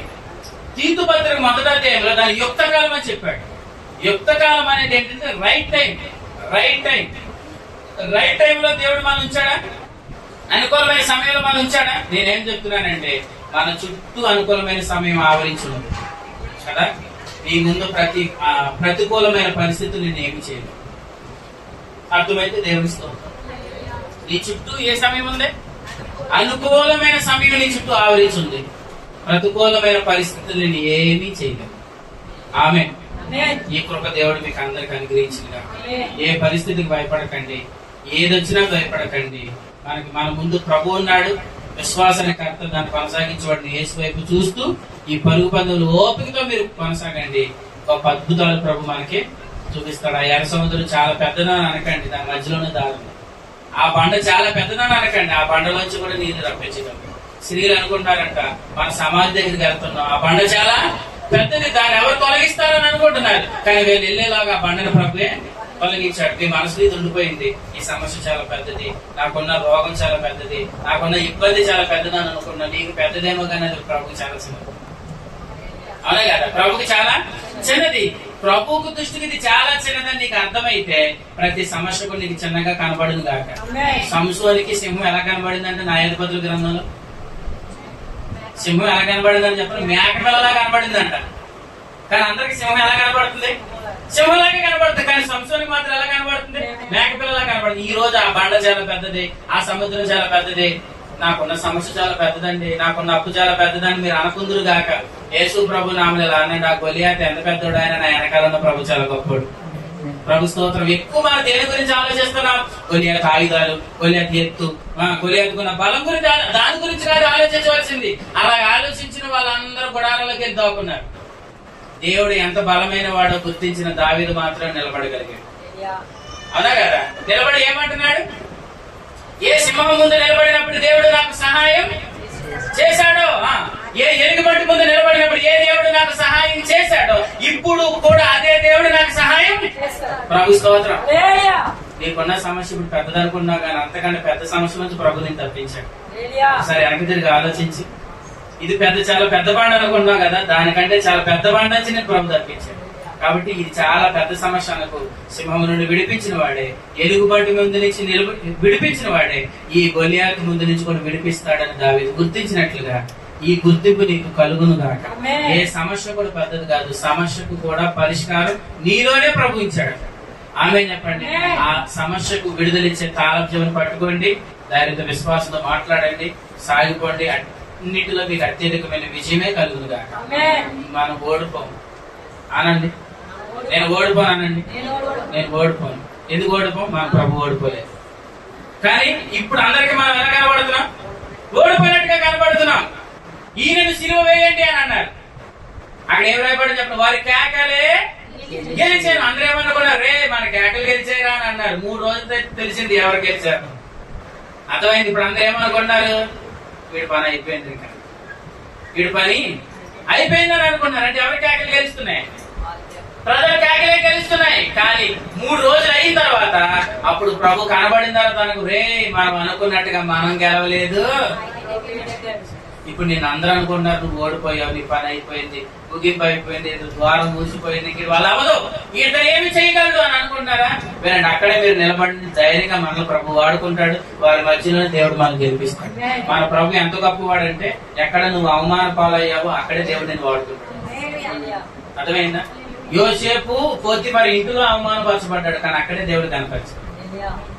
ఏ స్థలంలో అవమానపరచబడ్డాడో ఆ స్థలంలోనే దేవుడు హెచ్చించాడు. ఎవరి ముందు అవమాన పాలయ్యాడో వారి ముందే దేవుడు హెచ్చించాడు. చేయరాని నింద మీదేసిన పోతిఫరు భార్య ఇప్పుడు ఏం చేస్తుంది? సింహాసనం మీద యోసేపు చూస్తున్నప్పుడు వాళ్ళు ఏమనుకుంటుంది? దిక్కుమాలి దాన్ని, ఇంత మంచివాడి మీద ఏమేసింది అని బాధపడుతుందా లేదా? అంటే ఎవరైతే అతని మీద నేరం మోపారో, ఏ స్థలంలో అయితే అవమానపరచబడ్డారో ఆ స్థలంలోనే ఆ వ్యక్తుల ముందే దేవుడు కనపరిచాడు. అందుకే యోసేపు పిల్లలు పుట్టిన తర్వాత వాళ్ళిద్దరు గల పేర్లు పెట్టాడు. మనిషే, ఎఫ్రాయిం అని పేరు పెట్టాడు. మనిషి అంటే అర్థమేంటి చెప్పనా? మరుచుట అని అర్థం. ఎఫ్రాయిం అంటే అర్థమేంటి చెప్పనా? అభివృద్ధి అని అర్థం. అంటే అర్థమేంటి? ఏం మర్చిపోయాడు?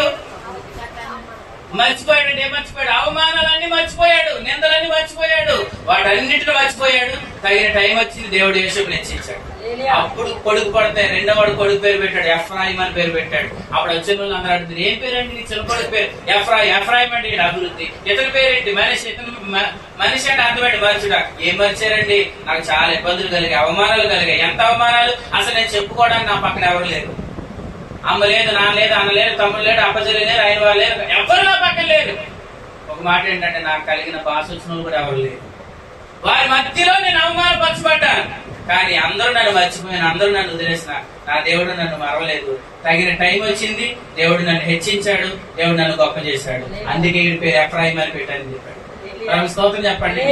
కలుగుతున్న అవమానాలు, ఇరుకులు, ఇబ్బందులు, వాటి మీద మీరు మనసు పెట్టకండి. త్వరలో వాటన్నిటిలో దేవుడు మీకు విడుదలిస్తాడు. మనిషే అని అనుకూలం నుంచి ఎఫ్రాయిం అని అనుకూలం దేవుడు మిమ్మల్ని తీసుకొచ్చిన ఆ కృపలో మిమ్మల్ని, మీ సంఘాన్ని దేవుడు బలపరిచి వాడుకొనుగా. తల వంచండి ప్రార్థన.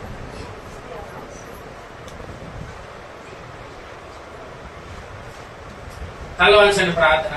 దయచేసి ఎవరు మౌనంగా ఉండద్దు.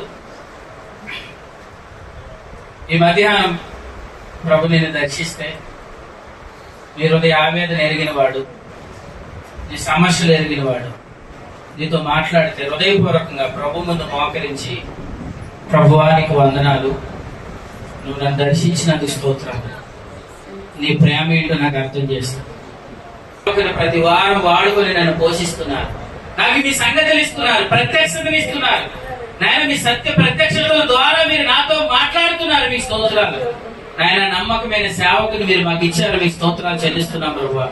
మీ సేవకుని వెంబడించే కృప మాకు దయచేయండి. నిర్లక్ష్యం చేసేవారుగా మేము ఉండక విశ్వాసపు అడుగు జాడలను బట్టి నడుచుకునే కృప మాకు దయచేయండి ప్రభు. నీ స్తోత్రాలు. అవునయ్యా ప్రభా, నీ సేవకుని మీరు వాడుకుంటున్నారు, నీ సేవకునికి కృపనిస్తున్నారు, సంఘానికి కూడా మీరు కృపనిస్తున్నారు. మీ సేవకుని దీవిస్తారు, సంఘాన్ని కూడా మీరు దీవిస్తున్నారు. సేవకుని ఆశీర్వదిస్తున్నారు, సంఘాన్ని కూడా మీరు ఆశీర్వదిస్తున్నారు. సేవకుని అభివృద్ధి చేస్తారు, సంఘాన్ని కూడా అభివృద్ధి చేస్తారని మీరు మాట్లాడారు. అవును ప్రభా నాయన, ఇటువంటి కృపలో మీరు మమ్మల్ని భద్రం చేసినందుకు స్తోత్రాలు. ఏ సమస్యను చూసి మేము భయపడక ఆయన, అటువంటి కృపలో ఈ సంఘాన్ని మీరు దీవించండి, సంఘ సేవకుని, వారి కుటుంబాన్ని మీరు దీవించండి, ప్రేమించిన బిడ్డలను మీరు దీవించండి ప్రభా. ఆయన ఈ ఉదయకాలం మీరు మాట్లాడే ప్రతి మాట నీ బిడ్డలు వారి హృదయంలో స్థిరపరచబడును గాక అని ప్రార్థిస్తున్నాం నాయన. ఇప్పటి జీవం అనే ఆశీర్వాదాన్ని అనుభవించడానికి మీరు మమ్మల్ని పిలిచారు. ఆ జీవాన్ని మేము అనుభవిస్తుండగా మంచి దినాలు మేము చూసే కృప మాకు కలుగును గాక. అయ్యా ప్రభా, ఈ దినం జరిగించిన కోరికలు బట్టి మీకు స్తోత్రాలు చెల్లిస్తూ మరొకసారి ఆయన ఇష్టమైతే ఈ స్థలంలోనికి రావడానికి, నేను మేమందరం కలిసి సహవాసం చేయడానికి కావలసిన కృప మీరు మాకు దయచేయమని, సమస్తము మహిమ, ఘనత, ప్రభావములు మీరు మాత్రమే పొందుకోమని ఆయన ఈ కోరిక ఘనముగా జరిగించిన స్తోత్రాలు చెల్లిస్తూ క్రీస్తు నామ సమర్పించి వేడుకొని కోరికను ముగిస్తున్నాము పరమ తండ్రి. ఆమేన్, ఆమేన్, ఆమేన్. ప్రభువైన యేసు క్రీస్తు ప్రభుల వారి కృప, తండ్రి అయిన దేవుని ప్రేమ, పరిశుద్ధాత్మ దేవుని అనే సహవాసం నిత్య సన్నిధి ఇప్పుడు ఎల్లప్పుడూ కూడి వచ్చిన మనందరికీ సదాకాలం తోడై ఉండును గాక. ఆమేన్.